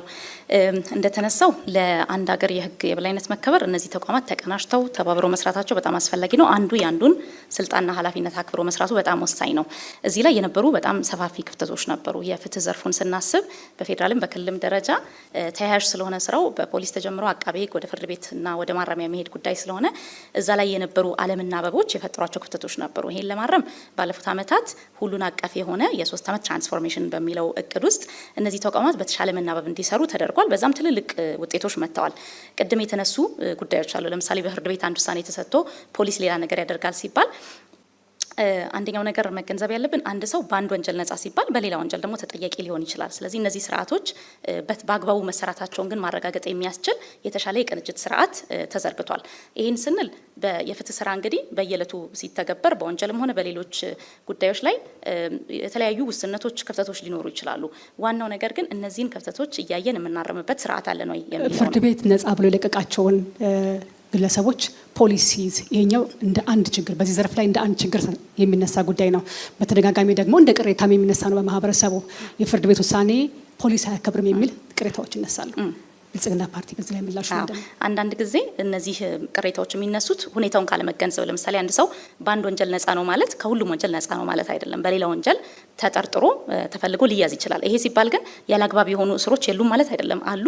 እነዚህ ነገሮች ሲፈጠሩ በምን አይነት ስርዓት ነው የምንከታተለው የሚለው ነው ወሳኙ። ባለፉት ዓመታት አንድ ትልቅ ለውጥ የመጣበት ጉዳይ ቢኖር እስረኞችን በስር ላይ የሚገኙ ሰዎችን በሁሉም ተቋማት ለምሳሌ አቃቤ ሕግ በፖሊስ እስር ያሉ ሰዎችን እያየ ተገቢውን ማስተካከያ እንዲደረግ በጣም የተሻለ ስርዓት ተዘርግቷል። አሁንም ያሉ ውስንነቶች ግን አላግባብ እስር የፈጸሙ የጸጥታ ኃይሎች ላይ የወሰዳችሁት እርምጃ ይኖር ይሆን? እስካሁን ባለው ቀጣይስ ምንድን ነው? እንወስዳለን። አንዱ ትልቁ ነገር ለምሳሌ እንደ ፍትህ ሚኒስቴር አንድ የሚሰራው ስራ ምንድን ነው? በፖሊስ አካላት በኩል ያሉ የትኛውም የሰብአዊ መብት ጥሰቶች አሉ የሚለውን ተከታትሎ የእርምት እርምጃ መውሰድ ነው። በዚህ ዓመት እንኳን በሰብአዊ መብት ጥሰት የተሳተፉ አካላትን በወንጀል ከሰን ተጠያቂ አድርገናል። እሺ፣ እናመሰግናለን። ወደ መጨረሻው ፖለቲካ ፓርቲ እንሄዳለን። የጉሙዝ ህዝቦች ዲሞክራሲያዊ ንቅናቄ ለእርስዎም የማቀርበው ጥያቄ እንደ ክልል ፓርቲነቶ በፌዴራልና በክልሎች መካከል ተናቦ አለመስራት ያለው ደግሞ የተቋማዊ አደረጃጀት ያለው ችግር የሚፈጥረውን የህግ ማስከበር ላይ የሚፈጥረውን ችግር ለመቅረፍ እንደ ፓርቲ ምንድን ነው ያስቀመጣችሁት? እንደ ፓርቲ ያስቀመጥነው እኛ ታርጌታችን የፌዴራልም የክልልም ህጎች መሬት እንዲነካ ማድረግ ነው። ይሄ ህጎች መሬት እንዲነካ እነዚህ የዳኝነት አካል የፖሊስ አካላት በቂ ትምህርት ማግኘት አለባቸው። ይሄ ወዶ ሳይሆን በግንዛቤ ችግር ነው። ይሄ ኢምፕሊሜንቴሽን ላይ ችግር ያመጡ ስለሆነ እነዚህ አካላት በቂ ትምህርት ማግኘት መቻል አለበት። በቂ ትምህርት ለማግኘት ከሚመለከተው የትምህርት ተቋማት ተነጋግረን እነዚህ ሰዎች የባለሙያዎች ችግር የበቂ ግንዛቤ ችግር ነው ብላችሁ ታስባላችሁ? ለዚህ ክፍተት መፈጠር? አዎ፣ የባለሙያ የግንዛቤ ችግር የብቃት ማነስ ጋር ተያይዞ የተፈጠረ ችግር ስለሆነ እነዚህ ሰዎች በቂ ትምህርት ማግኘት አለባቸው ብለን እናምናለን። ይሄ ካደረግነው በኋላ ኢምፕሊሜንቴሽኑ ላይ ምንም አይነት ችግር አይፈጠርም። ይሄ በግንዛቤ ችግር ስለሆነ አንዱ የዳኝነት ስርዓቱን መሬት እንዳይነካ ራሱ በፈጠረው የግንዛቤ ችግር የተፈጠረ ስለሆነ እነዚህ ሰዎች በቂ ትምህርት ማግኘት አለበት ብለን እንደ ክልላዊ ፓርቲ እናምናለን። ስለዚህ ትምህርት ላይ ትኩረት እንሰጣለን ብለን እናስባለን። ከፌዴራል መንግስት ጋር በሚኖራችሁ ግንኙነት ምን አይነት አዲስ አሰራር ነው የምትዘረጉት? ከፌዴራል ጋር በተመለከተ የፌዴራል ህገ መንግስት የክልሉም ህገ መንግስት ጋር ተናቦ የተሰራ ህገ መንግስት እስከሆነ ድረስ ይሄ ህገ መንግስት ላይ ችግር እስከሌለ ድረስ ችግር ያለበት ኢምፕሊሜንቴሽኑ ላይ ስለሆነ ኢምፕሊሜንቴሽኑ ከግንዛቤ ችግር የተፈጠረ ስለሆነ የፌዴራል ህገ መንግስት ላይ ምንም አይነት ክፍተት የለንም እንደኛ። የኢምፕሊሜንቴሽኑ ላይ ግን ችግር ስላለበት ታች ክልል ላይ የሚገኙ የዳኝነት አካላት ላይ ልዩ ትኩረት የምናደርገው ትምህርት እንዲያገኙ ነው። በቂ ትምህርትና ግንዛቤ ካላቸው ተግባራዊ ለማድረግ ምንም ችግር አያጋጠማቸው ብለን ስለምናሰብ ነው። እናመሰግናለን። ሁለቱን ምዕራፎች አጠናቀናል። ቀጣዩ ምዕራፍ የሚሆነው በዚህ አዳራሽ ውስጥ ከተገኙ ታዳሚዎች የሚቀርቡ ጥያቄዎችን ነው የሚሆነው። ወደ ታዳሚዎች እንሄዳለን። ጥያቄዎችን ለፓርቲዎች ማቅረብ የምትፈልጉ በእጅ ምልክት አሳዩንና እድል እንሰጣለን። እሺ ወንድሜ። ጥያቄ የማቀርበው ለብልጽግና ፓርቲ ነው የሚሆነው። አሁን ላይ ያሉ የህግ አሰራር ክፍተቶች አሁን የተፈጠሩ ሳይሆኑ እየተንከባለሉ የመጡ እንደሆኑ ክብርት ተከራካሪ ገልጸዋል እና አሁን ላይ የአሰራር ክፍተት ነው ወይስ የሚስተካከሉ ህጎች አሉ? እንዲሁም ደግሞ ባህላዊ የግጭት አፈታት ሂደቶችና የውሳኔ አሰጣጥ ሂደቶች አሉ በተለያዩ ብሔሮች፣ በተለያዩ ክልሎች። ለምሳሌ በኦሮሚያ የገዳ ስርዓት አለ፣ በሲዳማ፣ በወላይታ እንዲሁም በአማራ የተለያዩ ቦታዎች ብዙ ብሔር ብሔረሰቦች ስላሉን ይህንን የምናውቀው ነው ብዬ አስባለሁ እና ይህ የባህላዊ ግጭት አፈታት ሂደቶችን ምን ያህል እየተጠቀማችሁባቸው ነው? ከተጠቀማችሁባቸውስ ውጤታቸው እንዴት ነው? መፍትሄ እየሰጡ ነው ወይስ አይደለም የሚል ነው። አመሰግናለሁ። እናመሰግናለን። ወደ ምላሽ እንሄዳለን። እሺ፣ አመሰግናለሁ። በጣም ጥሩ ጥያቄዎች ናቸው። የመጀመሪያው የህግ የበላይነትን ለማስፋትና ለማጽናት ስናስብ አሁንም የህግ ክፍተቶች አሉ ወይስ አደረጃጀት ብቻ ነው የሚለውን በተመለከተ ባለፉት 8 ዓመታት መሰረታዊ የሚባሉ የህግ የበላይነት ላይ ትልቅ ክፍተት ያላቸው ህጎችን በጣም ሰፊ ማሻሻያዎች ተደርገዋል። በተለይ ከለውጡ በፊት የህግ የበላይነትን የሚፈታተኑ ህገ መንግስታዊነታቸው በጣም ጥያቄ የሚነሳባቸውን ህጎች ላይ ሰፊ ማሻሻያዎች አድርገናል። ስለዚህ ጥሩ መሰረት ተጥሏል ብለን እናምናለን። ያም ሆኖ ግን በቀጣይም የህግ የበላይነትን የዲሞክራሲ ስርዓት ግንባታን ስናስብ ህጎች ላይ ያሉ ክፍተቶችን በቋሚነት እያየን እየፈተሽን እናስተካክላለን። ለዚህ እንደ አንድ ምሳሌ ማየት የምንችለው የምርጫ ህጉ ለምሳሌ ከለውጥ በኋላ የወጣ ህግ ቢሆንም ግን ደግሞ የ7ኛው ሀገራዊ ምርጫን ታሳቢ በማድረግ እዛ ህግ ላይ የነበሩ ክፍተቶች እንዲስተካከሉ ተደርገዋል። ስለዚህ የህግ ማሻሻያ ባንዴ ኤግዞስት የምናደርገው ነገር ስላልሆነ በቀጣይም ቅድሚያ የሚሰጣቸውን ህጎች ላይ እየለየን እያስተካከልን እንቀጥላለን።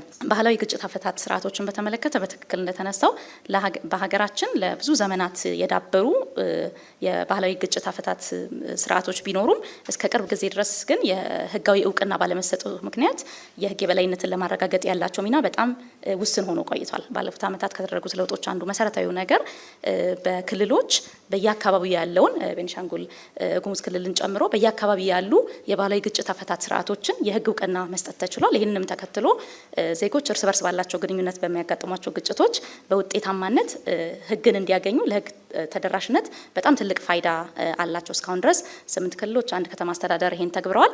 በቀጣይም ይሄን እያሰፋን የምንሄድ ነው። ስለዚህ የህግ የበላይነትን ስናስብ መደበኛ የምንለው የመንግስት የፍትህ ስርዓት ብቻ ሳይሆን የባህላዊ ግጭት መፍቻ ስርዓቶችም በጣም ትልቅ ቦታ ይኖራቸዋል ማለት ነው። አመሰግናለሁ። እናመሰግናለን።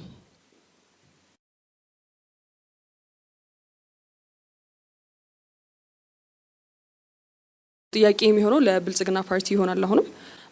አሁን ምርጫ እናደርጋለን ሲባል ወይም ደግሞ ህዝቡ ይመርጣል ሲባል ህዝቡ አዌርነስ ላይ ቀድሞ ሳይሰራ ህዝቡ ለመምረጥ ምን እንዳረበት አይደለም አዌርነስ እያልኩ ያለሁት ፖለቲካል አዌርነስ ጀነራሊ ሳይሰጠው ህዝቡ ላይ ይምረጥ ተብሎ ሲሰራ ይሄንን ነገር አቢዩዝ ማድረግ አይሆንም ወይ ነው ጥያቄ።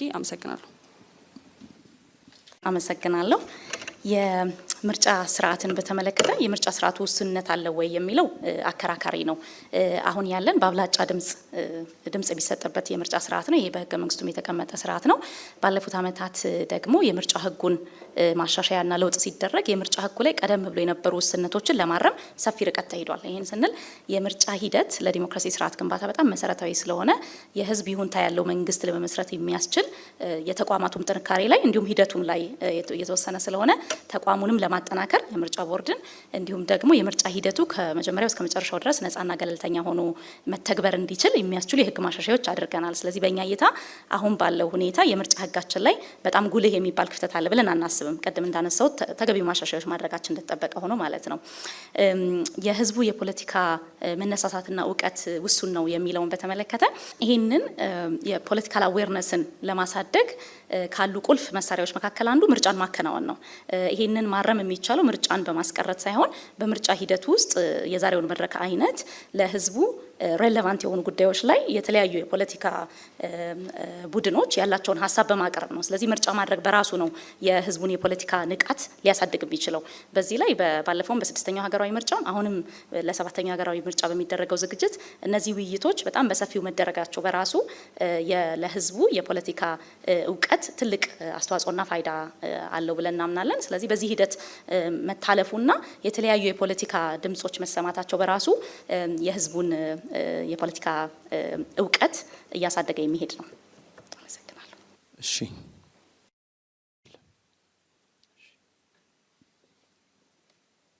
ለሲዳማ መላው አንድነት ፓርቲ የዚህ በተለይ መንግስት ከሆናችሁ በኋላ የህግ የበላይነትን ብቻ ሳይሆን የዲሞክራሲ ምህዳሩን ብቻ ሳይሆን እንደ አጠቃላይ ከመንግስት ከሆናችሁ በኋላ ያለውን ይሄ ፕራይቬት እና ፓብሊክ የምንለውን ወይም ነገሮችን በብሔራዊ ወይም በሀገራዊ እይታዎች የመመልከት ዝማሚያችሁ ምን ይመስላል? ወይም የፖለቲካ ምህዳር ስንል ራሱ ምን ማለታችን ነው?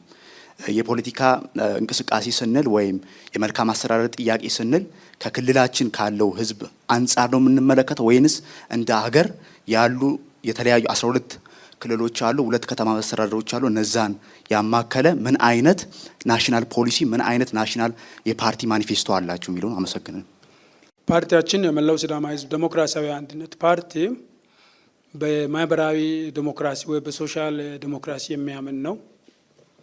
ፓርቲያችን አላማ አለው፣ ራዕይ አለው፣ ተልዕኮ አለው። ባለን ራዕይና አላማ ፓርቲያችን በክልል ደረጃ ተወስኖ የሚቆይ ፓርቲ አይደለም። ራዕያችን እኛ በዲሞክራሲያዊ አንድነት እናምናለን። እኛ የምንሄደው መንገድ ሁሉም ሰው እኩል ነው፣ በሕግ ፊት እኩል መብት አለው። ያ መብት ደግሞ በሕገ መንግስት ውስጥ መቀመጥ አለበት፣ የተቀመጠውም ተግባራዊ መሆን አለበት ብለን እናምናለን።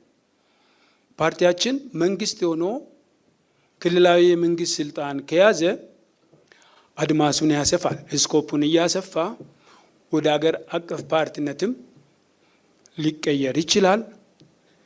ወይንም ከሌሎች መሰል ዓላማና ራዕይ ካላቸው ፓርቲዎች ጋር በምርጫ ህጉና በሀገሪቱ ህጎች መሰረት ተቀናጅቶ ወደ አንድ አገር አቀፋዊ ፓርቲ ተቀይሮ ዓላማውን ለሁሉም የኢትዮጵያ ብሔር ብሔረሰቦችና ህዝቦች ለማዳረስ ይታገላል።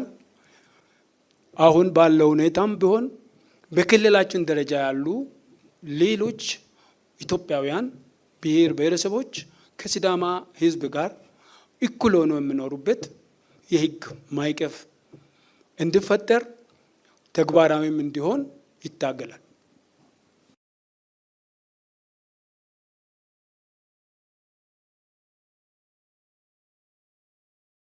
እኔ ጥያቄ መጠየቅ የምፈልገው በበልጥ ብልጽግና ነው፣ ሌሎቹም ደግሞ ይመለከታቸዋል። የክሪሚናል ጀስቲስ ፖሊሲ ያለን ደግሞ የወንጀል ፍትህ ስርዓታችን ጋር በተያያዘ በሌሎች በፌዴራል ስርዓት በሚከተሉ ሀገራት አቃቤ ህግ በህገ መንግስቱ ነው ተቋቋመ። በእኛ ስናይ እርስዎ የሚመሩት ተቋም የፍትህ ሚኒስቴር በአዋጅ 943/2008 ተቋቋመ ነው። የክልሎችም እንደዛ ነው። አቃቤ ህግ ፑርሊ ወንጀል ነክ የሆኑትን በህገ መንግስቱ ተቋቁሞ ለህዝብ ለተመረጡት ተጠሪ አለመሆኑ የፍትህ ስርዓታችን ላይ ያለ ጉልህ ድርሻ ወይም ደግሞ አዎንታዊ እንትኑ ምንድን ነው ብሎ ያምናሉ? እሺ፣ አመሰግናለሁ። የአቃቤ ህግ አደረጃጀትን በተመለከተ ህገ መንግስታዊ ተቋም አለመሆኑ ለህግ የበላይነት ያለው አንድምታ ምንድን ነው የሚል ጥያቄ ነው። ይህም በተመለከተ የአቃቤ ህግ ተቋም አደረጃጀት ከሀገር ሀገር ይለያያል። እንደሚታወቀው በአንዳንድ ተቋሞች በትክክል እንደተነሳው የቀረው ፍትህ ሚኒስቴር ከሚሰራው ስራዎች ለብቻው የሚደራጅባቸው ሀገሮች አሉ፣ በጋራም ደግሞ የሚደራጅበት አለ። ይህን በተመለከተ አጠቃላይ የፍትህ ዘርፉ ላይ ገለልተኝነትን፣ ነጻነትን ስናስብ ቅድም ሲነሱ ከነበሩ ሀሳቦች የህግ አስፈጻሚው በህግ ትግበራ በህግ የበላይነት ላይ ያለውን ሚና መገንዘብ ያስፈልጋል። የዳኝነት አካልን የምናይበት መንገድና ፖሊስና አቃቤ ህግ ግን የህግ አስፈጻሚ አካል አንዱ አካል ስለሆኑ የኤክስኪዩቲቭ አካል ስለሆኑ በዛ ኦቨርሳይት ስር መሆናቸው አይቀርም። ስለዚህ ከአንድ ሀገር ወደ ሌላ ሀገር የተለያየ አይነት ትግበራ ሊኖር ይችላል የሚለው የመጀመሪያው መነሻ ነው። በእኛ ሀገር እንደተባለው በፍትህ ሚኒስቴር ስር ወይም ደግሞ በክልሎች በፍትህ ቢሮዎች ስር የአቃቤ ህግ የወንጀል ምርመራና ክስ ስራን ጨምሮ ሌሎችንም የሚሰሩ ተቋማት በአንድ ላይ ነው የተደራጁት።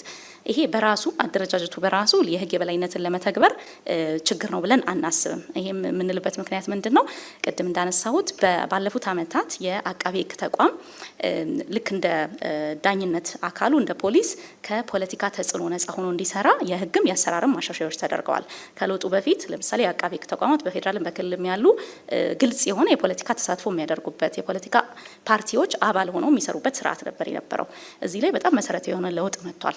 በህግም አሁን ክልከላ ስለተቀመጠ የፖለቲካ ሹመኞችን ውጪ ያሉ የአቃቤ ህግ ባለሙያዎች የፖለቲካል ፓርቲ አባልነትም ተሳትፎ ማድረግ አይችሉም። ይሄ መሰረታዊ ለውጥ ያመጣ ስለሆነ ምንም እንኳን የካቢኔ አባል ሆኖ የሚሰራ ቢሆንም በፌዴራልም በክልልም ባለሙያዎቹ ግን በፊት ለፊታቸው የሚመጡ ጉዳዮችን ሲመለከቱ፣ መረጃን ሲመዝኑ፣ ውሳኔ ሲሰጡ ከፖለቲካ ተጽዕኖ ነጻ ሆነው እንዲሰሩ ተደርጓል። ስለዚህ በዚህ መልኩ እየተሰራ ስለሆነ ለህግ የበላይነት አሉታዊ አንደምታ የለውም ማለት ነው። አመሰግናለሁ።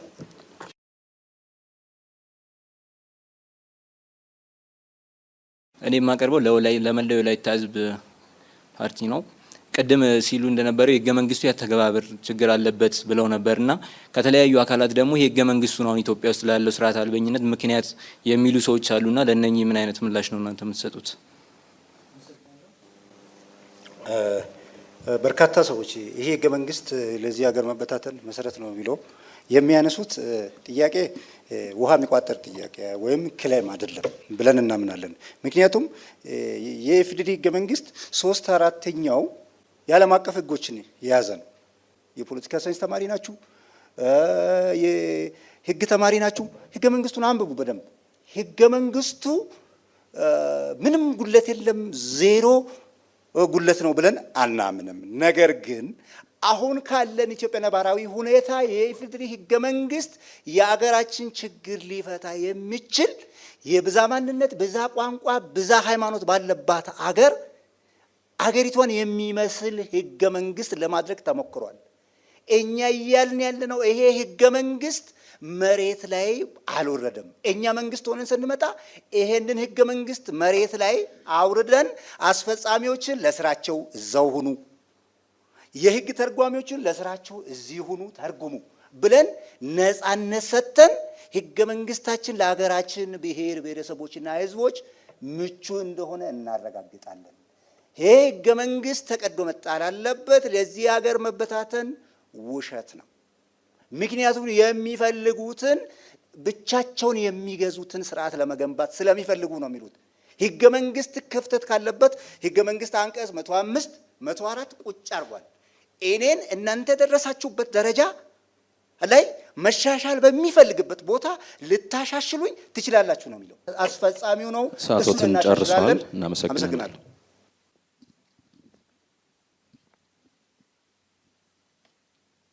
ጉሙዝ ህዝቦች ዲሞክራሲያዊ ነው ጠይቀው በህገ መንግስት ወይም በፌዴራል ስርዓት የሚከተሉ ሀገራት ውስጥ ዱዋሊስት ወይም የፓርላሜንታሪ ስርዓቱ በተለይ ፌዴሬሽን ምክር ቤት የተቋቋመበት አቋቋም ላይ አሁን ያቀረባቸው ለሁሉም ሊጠቅስ ይችላል ይህ ጥያቄና የህግ ሌሎች ሀገራት እንደ ስዊዘርላንድ ሌሎች ዓለም አቀፍ ወይም ሌሎች እና አሜሪካን ብንመለከት ከህግ አውጪ ነው ፌዴሬሽን ምክር ቤት። ነገር ግን ፌዴሬሽን ህግ ተርጓሚ ምክር ቤቱ ህግ ተርጓሚ ብቻ ነውና ይህንን ስርዓት ከመቀየር ወይም ሌላ በህግ የሚመራ በባለሙያ ከመመራት አንጻር እንዴት ነው የምታስቡት የሚል ጥያቄ ነው ያለኝ። አመሰግናለሁ።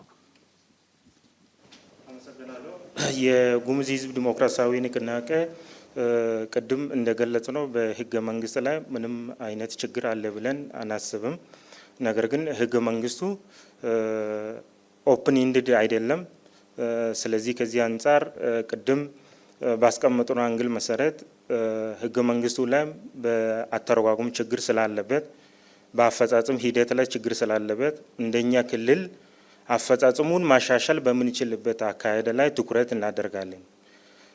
ይሄ ስንለው እንደ አስፈላጊነቱ ማሻሻያ በሚያስፈልግበት ብሎ እንደ ሀገር ሁሉም ኢትዮጵያዊ የሚያምንበት ከሆነ እንደ ጉሙዝ ሕዝብ ዲሞክራሲያዊ ንቅናቄ ተቀበለን እንደ ሀገር ማናደርግበት ምክንያት የለው። ነገር ግን እንደኛ ድርጅት አሁንም በህገ መንግስቱ ላይ ችግር አለ ብለን አናምንም። የክልሉ ህገ መንግስት ላይም ችግር አለበት ብለን አናምንም። አፈጻጸም ሂደቱ ላይ ግን ሰፊ ክፍተት ላይ ነው ያየነው። ይሄ አፈጻጸም ክፍተት አሁንም መመለስ በምንችልበት በሶፍት ስኪሉ በመስጠት እንደሆነ ነው ምናምነው። ከዚህ አንጻር ሶፍት ስኪሉ ላይ ትኩረት ማድረግ ያስፈልጋል ብለን ስለምናምን ነው። እናመሰግናለን። ውድ ተመልካቾቻችን እየተከታተላችሁ የምትገኙት የኢትዮጵያ ብሔራዊ ምርጫ ቦርድ በሰባተኛው ጠቅላላ ምርጫ ተሳታፊ የሆኑ የፖለቲካ ፓርቲዎች የሚያደርጉትን የክርክር መርሃ ግብር ነው። የዛሬው ርዕሰ ጉዳያችን የህግ የበላይነትና ዲሞክራሲያዊ ስርዓት ነው። እስካሁን 3 ምዕራፎችን አካሂደናል። ወደ 4ኛው ምዕራፍ እናልፋለን። በዚህኛው ምዕራፍ እያንዳንዱ ፓርቲ 2 ጥያቄዎችን የሚያቀርብበት ምዕራፍ ነው። አንዱ ፓርቲ አንዱን ጥያቄ ሁለት ጥያቄዎችን ለተለያዩ ፓርቲዎች ወይም 2 ጥያቄ ለአንድ ፓርቲ ማቅረብ ይችላል። ነገር ግን ጥያቄ መጠየቅ የሚቻለው 2 ብቻ ነው። በመጀመሪያም የመላው ሲዳማ ህዝብ ዲሞክራሲያዊ አንድነት። አመሰግናለሁ። ጥያቄ ለብልጽግና ፓርቲ ነው። በኢፌዴሪ ህገ መንግስት አንቀጽ 8 ላይ የኢትዮጵያ ብሔር ብሔረሰቦችና ህዝቦች የአገሪቱ የስልጣን ባለቤቶች እንደሆኑ ተደንግጓል። የስልጣን ባለቤትነቱን የሚረጋገጠውም በየጊዜው ወቅቱን ጠብቆ በሚመጣ ምርጫ አማካኝነት ተወካዮችን መርጠው ሲወክሉ እንደሆነ ተደንግጓል። በዚህ ሁኔታ የሀገሪቱ የበላይ ህገ መንግስቱ ነው። ህገ መንግስቱ አንቀጽ 9 ላይ በዚህ ህገ መንግስት ከተደነገገው ውጪ ስልጣን መያዝ እንደማይቻል ክልክል እንደሆነ ተደንግጓል እና ስለ አካባቢ ምርጫ ነው በዚህ አጋጣሚ ለማንሳት የፈለኩት። የቀበሌ የወረዳና የዞን ምክር ቤቶች ምርጫ 2005 ዓመተ ምህረት ከተካሄደ ወዲህ ተደርጎ አያውቅም። ግልጽ ባልሆነ ምክንያት ህዝቡ እየተገዛ ያለው ባልመረጣቸው በማይገመግማቸው እምነት ባጣ ጊዜም ከቦታቸው አንስቶ በሌላ በማይተካቸው አካላት ነው እና እንደ ገዢ ፓርቲም ይህ አሰራር የህዝቦችን የራስ መብት በራስ የመወሰንና የህግ የበላይነትን በመመለከት የመብት ጥሰት አያስከትልም ወይ የሚለውን ነው። አመሰግናለሁ። ሁለተኛው ጥያቄ ለጉሙዝ ህዝቦች ፓርቲ ነው። አብዮታዊ ዲሞክራሲ ብላችኋል። ከኢህአዴግ ዘመኑ አብዮታዊ ዲሞክራሲ የእናንተ ርዕዮተ ዓለም በምን ይለያል? አመሰግናለሁ። ጨርሻ። እናመሰግናለን። በቅድሚያም ብልጽግና ፓርቲ። በጣም አመሰግናለሁ። እንደሚታወቀው የኢፌዴሪ ህገ መንግስት ስልጣን ከህዝብ ብቻ የሚመነጭ መሆን አለበት። ከህዝብ ከሚመነጭና ህጋዊ ከሆነ ስልጣን ውጪ በየትኛው መንገድ ስልጣን መያዝ አይቻልም የሚል ህገ መንግስታዊ ድንጋጌ አለ። ህዝባችን ዲሞክራሲን ከሚለማመድባቸው መንገዶች አንዱ በቀጥታ በየ5 ዓመቱ ከሚካሄደው ጠቅላላ ምርጫ በተጨማሪ በየጊዜው ጊዜውን ጠብቆ የሚካሄድ የአካባቢ ምርጫ አለ። የአካባቢ ምርጫ ይካሄዳል። ይህም በከተማ አስተዳደር፣ በወረዳ እና በቀበሌ ደረጃ የሚካሄዱ ምርጫዎች እንዳሉ ይታወቃል። ሆኖም ግን እንደሚታወቀው ባለፉት ጊዜያት በተለያዩ ምክንያት የአካባቢ ምርጫ ሳይካሄድ ቆይቷል። ይህም በጣም ትክክለኛና ወቅታዊ በሆኑ አሳማኝ በሆኑ ምክንያቶች አካባቢ ምርጫ ሳይካሄድ ቆይቷል። ነገር ግን አሁን ከዚህ ጠቅላላ ምርጫ ቀጥሎ ምርጫ ቦርድ በሚያስቀምጠው ጊዜና እቅድ መሰረት የአካባቢ ምርጫን በማካሄድ ህዝባችን በታችኛው የህብረተሰብ ክፍል ደረጃ የተሰጠውን የስልጣን ባለቤትነት መብት የሚያስከብርበት ሁኔታ ይመቻቻል። ይህንን ለማካሄድ ደግሞ ብልጽግና ፓርቲ የሚጠበቅበትን ሚና ለመወጣት ዝግጁ መሆኑን ነው ለማሳወቅ የምፈልገው። ሌላኛው ጥያቄ ቀረበለት የጉሙዝ ህዝቦች ዲሞክራሲያዊ ንቅናቄ። አመሰግናለሁ። ጥያቄው ለጉሙዝ ህዝብ ዲሞክራሲያዊ ንቅናቄ የተነሳው አብዮታዊ ዲሞክራሲ ከኢህአዴግ ስርዓት ጋር ምን ልዩነት አለው፣ እንዴት ነው የተመረጠው የሚለው እኛ ይህንን ስርዓት የመረጥንበት ምክንያት ስርዓቱ ላይ ምንድን ነው ይሄ አይዲዮሎጂው ችግር ሳይሆን የነበረው የአፈጻጸም ችግር ነው እንጂ የስርዓቱ ችግር አልነበረም። አፈጻጸም ችግር የነበረው አሰራሩ እኛን ይህንን ለቡድንም ለግለሰቦችም መብት የሚጠበቅ የራስን እድል የመወሰን የሚጠቀም ስርዓት በመሆኑ ነው ለየት የምናደርገው እንጂ ሌላ ወይም ሌላ ነገር ኖሮት አይደለም። በዚህ ምክንያት ነው ፌዴራሊዝም ስርዓት በአያያዙ ነው ችግሩ የነበረ። ስለዚህ በዚህ ምክንያት ከዚህ ጋር ከኢህአዴግ አካሄድ ጋር የሚያገናኝ ነገር የለም። እኛ በዚህ መልኩ እንቀጥላለን ብለን ነው የተቀበልነው። በሁለተኛነት ወደሚጠይቀው የወላይታ ህዝብ ዴሞክራሲያዊ ግንባር እናልፋለን። የመጀመሪያ ጥያቄ ለብልጽግና ፓርቲ ነው። እያወራን ያለ ነው ስለ ህግ የበላይነትና የህግ አተረጓጎም ነውና እንደውም በየ5 ዓመቱ ምርጫ እያደረግን ነው። በየ5 ዓመቱ ምርጫ ስናደርግ በርካታ ዓመታትን በቆጠረው ወይም ከ20 ዓመት በላይ በቆጠረው ህዝብና ቤት ቆጠራ ሰንሰሰስ ላይ ነው ተመስረትን እየሰራን ያለ ነው። ያም በሱ ምርጫ ስናደርግ የህዝቦችን ጥቅምና ፍላጎት የሚገድብ ስርዓት ነው። ምርጫ ቦርድ እስካሁን ያለው ከ20 ዓመት በፊት በተደረገው የህዝብና ቤት ቆጠራ ነውና እርሶ እና መንግስቱ የሚመራው ፓርቲ ውስጥ የቤትና ህዝብ ቆጠራ አለማድረግ የህግ ጥሰት አይደለም ወይ? መቼስ ለማድረግ አስባችኋል? ይህንን ትሬንድ ለማስቀጠልስ እቅድ አላችሁ ወይ ለማለት ነው። ሁለተኛ ጥያቄ ለጉሙዝ ነው። አሁንም አብዮታዊ ዲሞክራሲ በርካቶች ሲተቹ ድቅል ይሉታል። ምክንያቱም ሶሻሊዝምም አይሆንም፣ ካፒታሊዝምም አይሆንም፣ ከዛም ከዚህም የሚቀነጭብ የራስ እግር የሌለው ተብሎ በዚህ ሀገር ሲተች ቆየና ተፈትኖ የወደቀ ነው። ከዛ ኮርጃችሁ ነው ወይስ እናንተ ሌላ ቅርጽ ሰጥታችሁ ነው?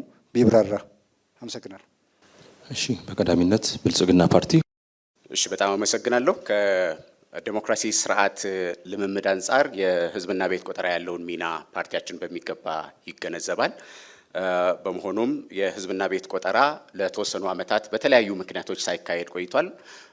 በለውጡ መንግስት ባለፉት 8 ዓመታት የህዝብና ቤት ቆጠራን ጨምሮ የተለያዩ ለሀገሪቱ እቅድ ማውጣት አፈጻጸምና የዴታ አቅም ሊረዱ የሚችሉ የተለያዩ የአቅም ግንባታ የተቋም ግንባታ ስራዎች ሲሰሩ ቆይተዋል። እነዚህ የተቋም ግንባታ ስራዎች አሁን እየተጠናቀቁ ስለሆነ በሚቀጥሉት ጊዜያት የህዝብና ቤት ቆጠራን በተሳካ ሁኔታ በማከናወን የህዝባችንን ቁጥር በሚገባ የምናውቅበት ለፖሊሲና ለህግ አወጣጥ እንደ ግብዓት የምንጠቀምበት እንዲሁም አሁን ላነሱት የዲሞክራሲ ስርዓት ግንባታም እንደ ዋነኛ መነሻ ለመጠቀም የምንሰራ ይሆናል ማለት ነው። እሺ፣ የጉሙዝ ህዝቦች ዲሞክራሲያዊ ንቅናቄ ጥያቄው ኢህአዴግ የዚህ ስርዓት በኢህአዴግ ስርዓት ወድቋል። ምንድን ነው የተመረጠው የተባለው?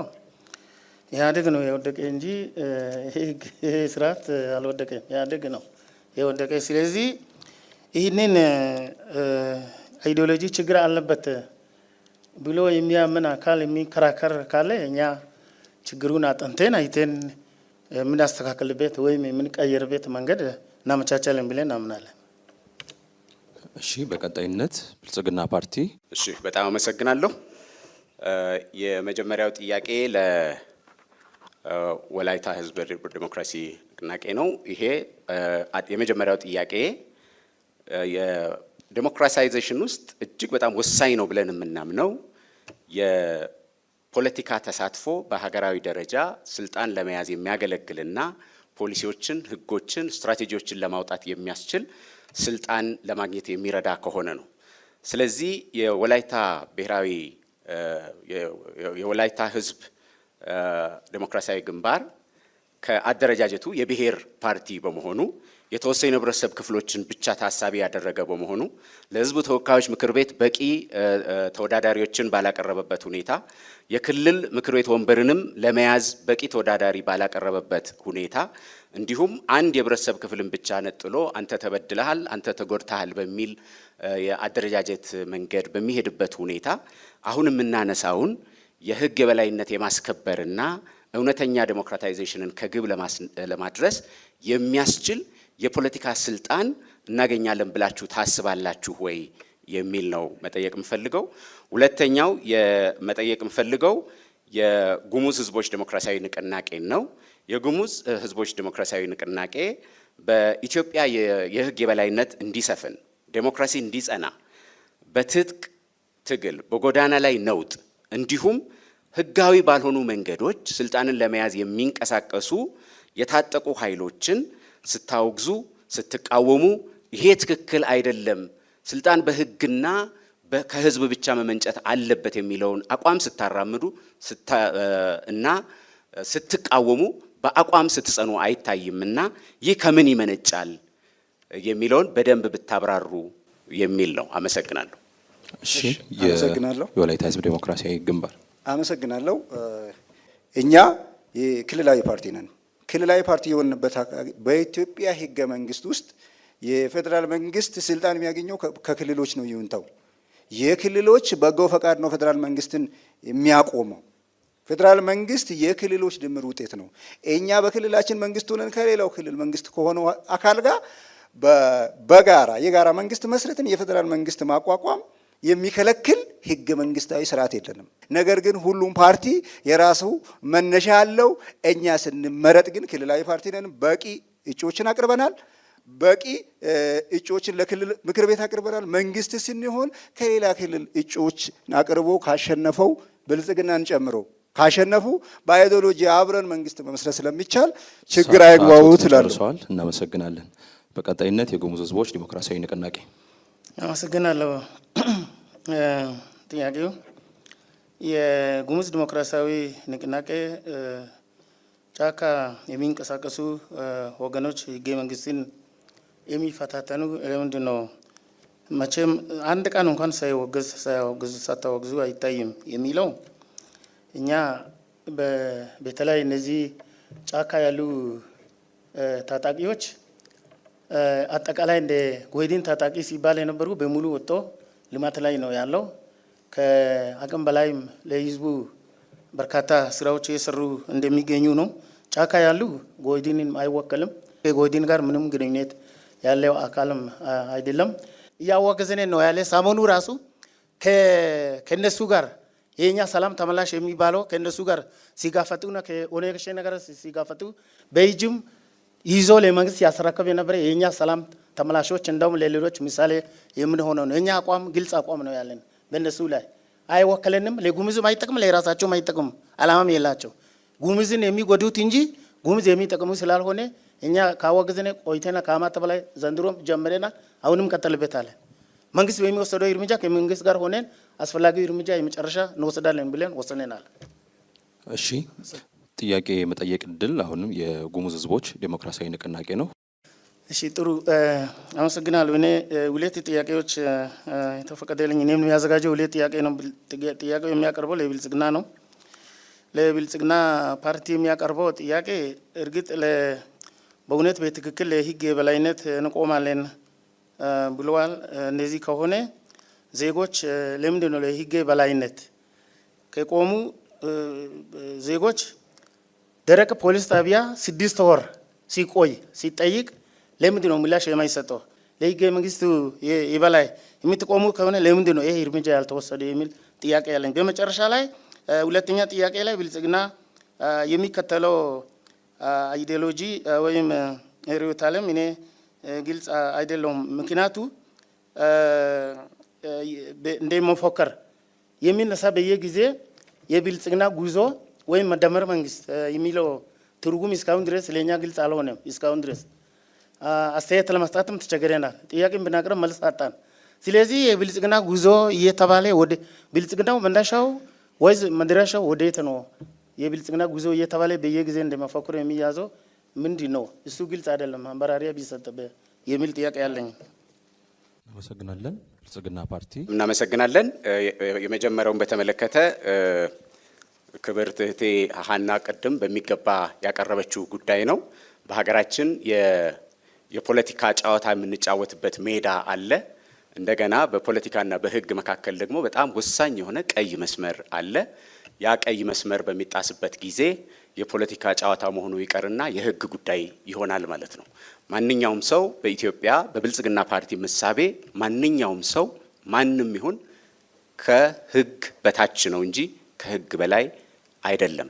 ስለዚህ ይህ በሚያጋጥምበት ጊዜ አንድ ሰው በህግ በሚጠረጠርበት ጊዜ የህግ ቁጥጥር ስር መዋሉ፣ ወንጀሉ መመርመሩ እና ለፍትህ መቅረቡ የማይቀር ጉዳይ ነው።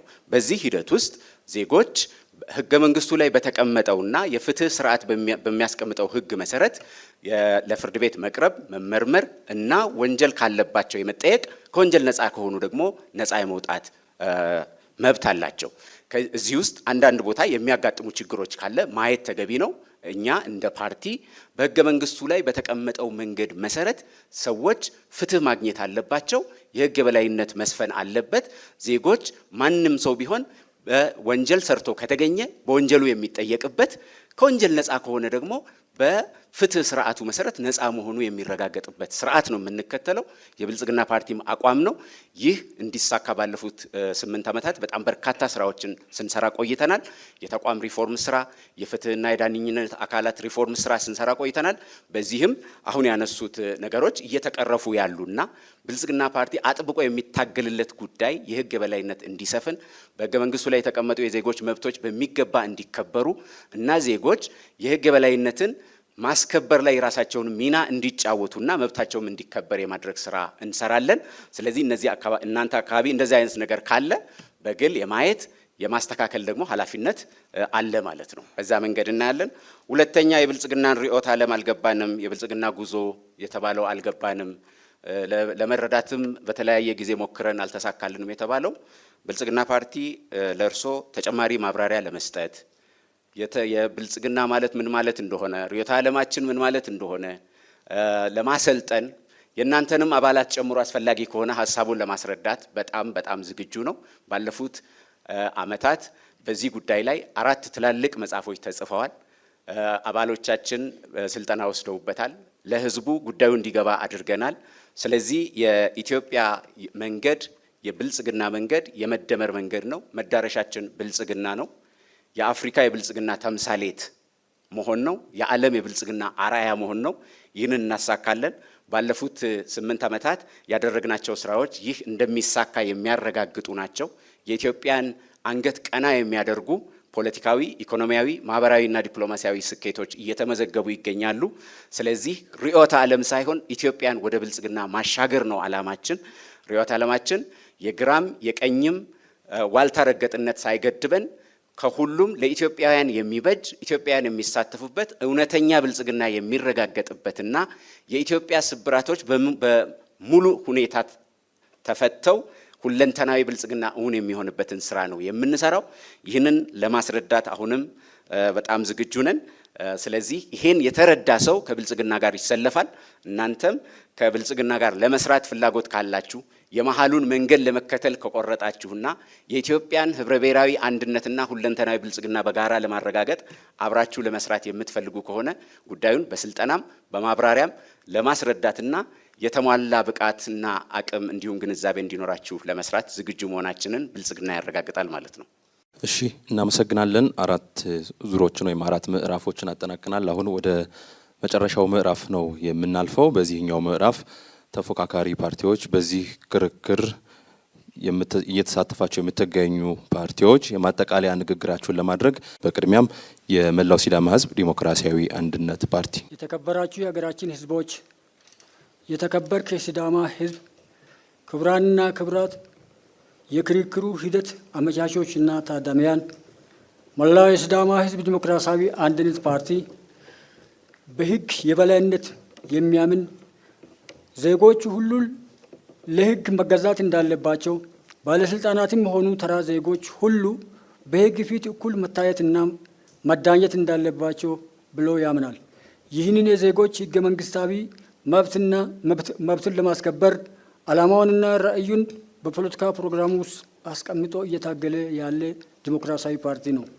ፓርቲያችን የህግ የበላይነትን ለማስከበር በዜጎች ላይ የሚደርሱ የመብት ረገጣዎች ለማስቀረት በፕሮግራሙ ላይ በግልጽ ባስቀመጠው መሰረት አማራጭ ሀሳቦችን እና ፖሊሲዎችን ይዞ ቀርቧል።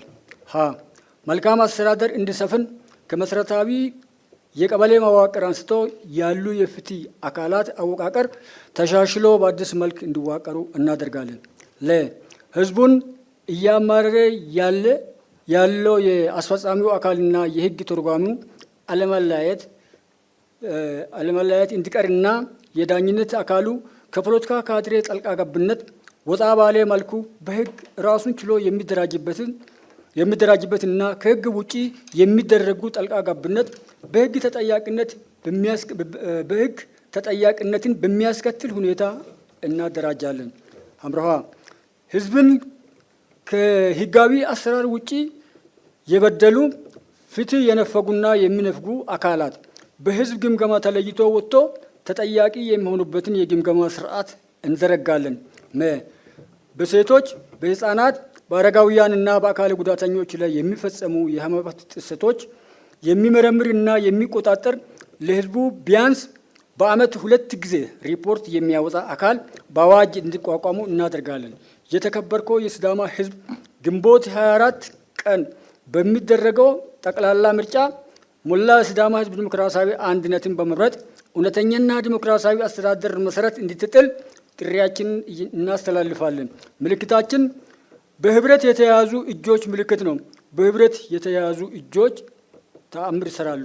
አመሰግናለሁ። የወላይታ ህዝብ ዲሞክራሲያዊ ግንባር። እሺ፣ አመሰግናለሁ።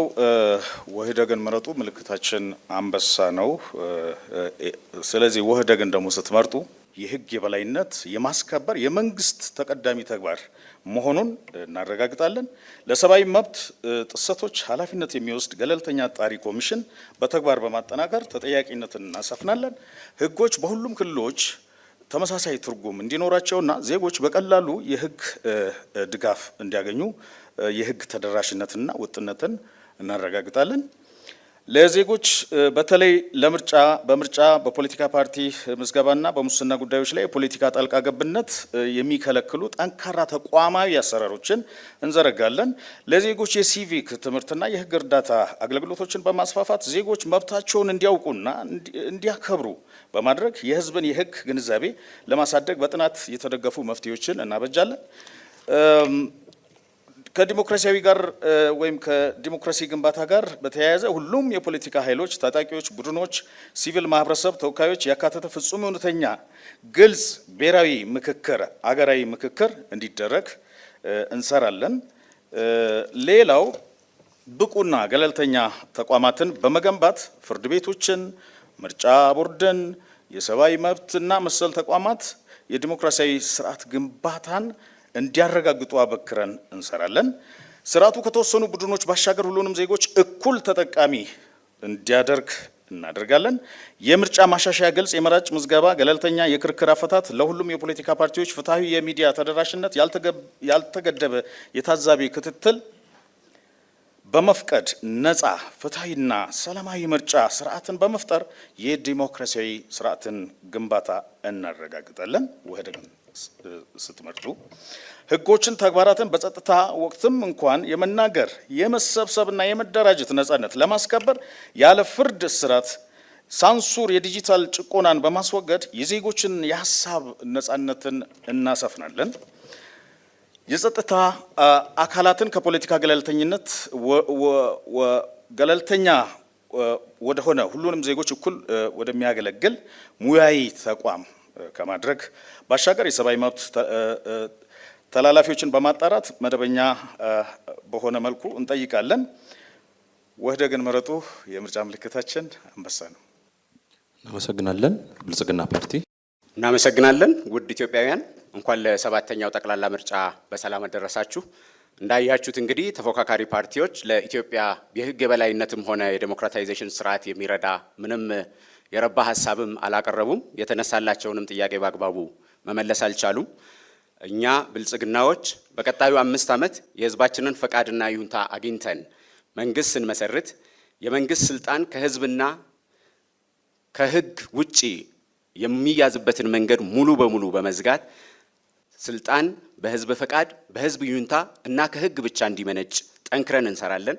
ጠንካራ የተጠያቂነት ስርዓት በመዘርጋት ማንኛውም ሰው በህግ ፊት እኩል እንዲሆን በመስራት የህግ የበላይነትን በተሟላ መልኩ ለማረጋገጥ እንሰራለን። የህግ የበላይነትን በተሟላ መልኩ ለማረጋገጥ በተቋም ግንባታ ላይ ልዩ ትኩረት ሰጥተን እንሰራለን። በዚህም ነፃ ገለልተኛና ብቃት ያላቸው የጸጥታና ደህንነት ተቋማት ለመገንባት እንሰራለን። የብሔራዊ የሰብአዊ መብት እና የህዝብ እንባ ጠባቂ ተቋማት አቅማቸው ተጠናክሮ ነፃና ገለልተኛ ሆነው ኃላፊነታቸውን እንዲወጡ እንሰራለን። የስነ ምግባርና ጸረ ሙስና ኮሚሽን ተቋማት በየደረጃው እንዲጠናከሩ ኃላፊነታቸውን እንዲወጡ ጠንክረን እንሰራለን። በየደረጃ ያሉ ፍርድ ቤቶችም ነፃ ገለልተኛና ብቃት ያላቸው ሆነው የፍትህና የህግ ስርዓቱን እንዲያስከብሩና የህግ የበላይነትን እንዲያረጋግጡ ጠንክረን እንሰራለን። ሚዲያዎች ለህግ የበላይነት ያላቸው ሚና ትልቅ በመሆኑ ሚናቸውን እንዲወጡ ጠንክረን እንሰራለን። አቅማቸውም እንዲገነባ እናደርጋለን። መላው ህዝባችን ለህግ የበላይነት መከበር ያለው ሚና ትልቅ ስለሆነ የህግ ግንዛቤን በማሻሻል እንዲሁም በህግ የበላይነት ውስጥ ተሳትፎ ከፍ እንዲል በማድረግ የህግ የበላይነትና ዴሞክራታይዜሽንን ከፍ ወዳለ ደረጃ እናሳድጋለን። የዴሞክራሲ ስርዓት መገንባት ኢትዮጵያን መገንባት ነው ብለን እናስባለን። ባለፉት 8 ዓመታት የተሰሩ የዴሞክራታይዜሽን ስራዎች ተጠናክረው እንዲቀጥሉ በርትተን እንሰራለን። የዴሞክራሲ ተቋማት ነፃ ገለልተኛና አቅም ያላቸው እንዲሆኑ በማድረግ ለዴሞክራሲ ስርዓት ግንባታው ሚናቸውን እንዲወጡ እናደርጋለን። የፖለቲካ ብዝሃነትን በማረጋገጥ ሁሉም የፖለቲካ ተዋናዮች ለኢትዮጵያ የዴሞክራሲ ስርዓት ግንባታ ሚናቸውን እንዲጫወቱ ጠንክረን እንሰራለን። በተለይ የሲቪል ማህበረሰብ ድርጅቶችም ተጠናክረው ሚናቸውን እንዲጫወቱ እናደርጋለን። በተጀመረው አካታች ሀገራዊ ምክክርም የኢትዮጵያን የህግ የበላይነትና የዴሞክራታይዜሽን ስራ እናጠናክራለን። በህዝቡ ውስጥ የዴሞክራሲ እሴቶች እንዲዳብሩ ስልጡን የዴሞክራሲ ባህል እንዲኖርና ዴሞክራሲ በማህበረሰቡ ውስጥ የጸና እንዲሆንም ጠንክረን እንሰራለን። በኢትዮጵያ የህግ የበላይነት እንዲሰፍን የዴሞክራሲ ስርዓት እንዲጠናከር ብልጽግናን ይምረጡ። ምልክታችን የስንዴ ነዶ ነው። የስንዴ ነዶ የመደመር የትብብርና የአንድነት ምልክት ነው። የስንዴ ነዶን ይምረጡ፣ ብልጽግናን ይምረጡ። አመሰግናለሁ። የጉሙዝ ህዝቦች ዲሞክራሲያዊ ንቅናቄ። አመሰግናለሁ።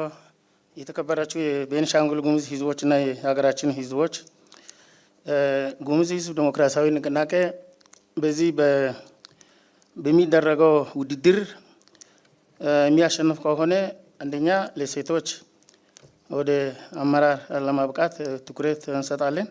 ለአካል ጉዳተኛ ቅድሚያ እንሰጣለን። ወጣቶች ላይ ቅድሚያ እንሰጣለን። ሰላም፣ ዘላቂ ሰላም ለማምጣት እንሰራለን። ሽብታ ዜሮ እናደርጋለን ብለን እናምናለን። የህግ የበላይነት እንዲሰፈን ልዩ ትኩረት አድርገን እንሰራለን። ነፃ ገለልተኛ የሆነ የዳኝነት ስርዓት እንገነባለን። ፊታዊ የሀብት ክፍፍል እናደርጋለን። ሌላ ሙስና በደንብ እናስወግዳለን። በተቻለ መጠን እንቀንሳለን። ሰብአዊና ዲሞክራሲያዊ መብቶች እንዲከበር እናደርጋለን። ፓርቲና መንግስት እንዲለይ እናደርጋለን። ዜጎች ወጥቶ በሰላም እንዲገባ በሰላም እንዲሄድ እናደርጋለን። በክልሉ ለሚኖረው ብሔረሰብ ጉሙዝ ብቻ ሳይሆን ባርታም ብቻም ሳይሆን ጨናሻ ብቻ ሳይሆን ማው ሳይሆን የሁሉ እዛ ያሉ ብሔረሰብ በእኩል ለማገላገል ቃል የምንገባበት ምርጫ ነው የሚሆነው። ከአሁን ቀደምም ስናደርግ እንደነበረ እንሰራለን። መጨረሻ ላይ ከመጨረሻ ላይ በተደረገው ማጠቃለያ ተፎካካሪ ፓርቲዎች የረባ መልስ አልሰጡም፣ የረባ ነገር ማላቀርቡ የሚለው ትክክል አይደለም። መልስ በሚገባ ሰጠናል። የቀረበው ጥያቄ መለሰናል። አመሰግናለሁ። ምልክታችን ማሽላ ነው። ማሽላ የመረጥንበት ምክንያት ማሽላ ለማብላት ብቻም ሳይሆን ለሰላም፣ ለይርቅ በእኛ አካባቢ ሰው ሲጣላ ይሄ ነው የሚላከው። ይሄ ካየ ሰው መሳሪያ አያነሳም። ለዚህ ነው ማሽላ ምረጡ፣ ጎይቲን ምረጡ እንላለን። ለመላው አገራችን ክልላችን ህዝብ፣ ለከማሺ ህዝቦች፣ ለመተከል፣ ለአሶሳ ይህንን መልእክት እናስተላልፋለን። አመሰግናለሁ። እናመሰግናለን። የኢትዮጵያ ብሔራዊ ምርጫ ቦርድ የህግ የበላይነትና ዲሞክራሲያዊ ስርዓት ላይ 4 ፓርቲዎችን ያሳተፈ የመላው ሲዳማ ህዝብ ዲሞክራሲያዊ አንድነት፣ የወላይታ ህዝብ ዲሞክራሲያዊ ግንባር፣ ብልጽግና ፓርቲ እንዲሁም የጉሙዝ ህዝቦች ዲሞክራሲያዊ ንቅናቄ የተሳተፉበት የክርክር መርሃ ግብር አካሂዷል። እሱም ተጠናቋል።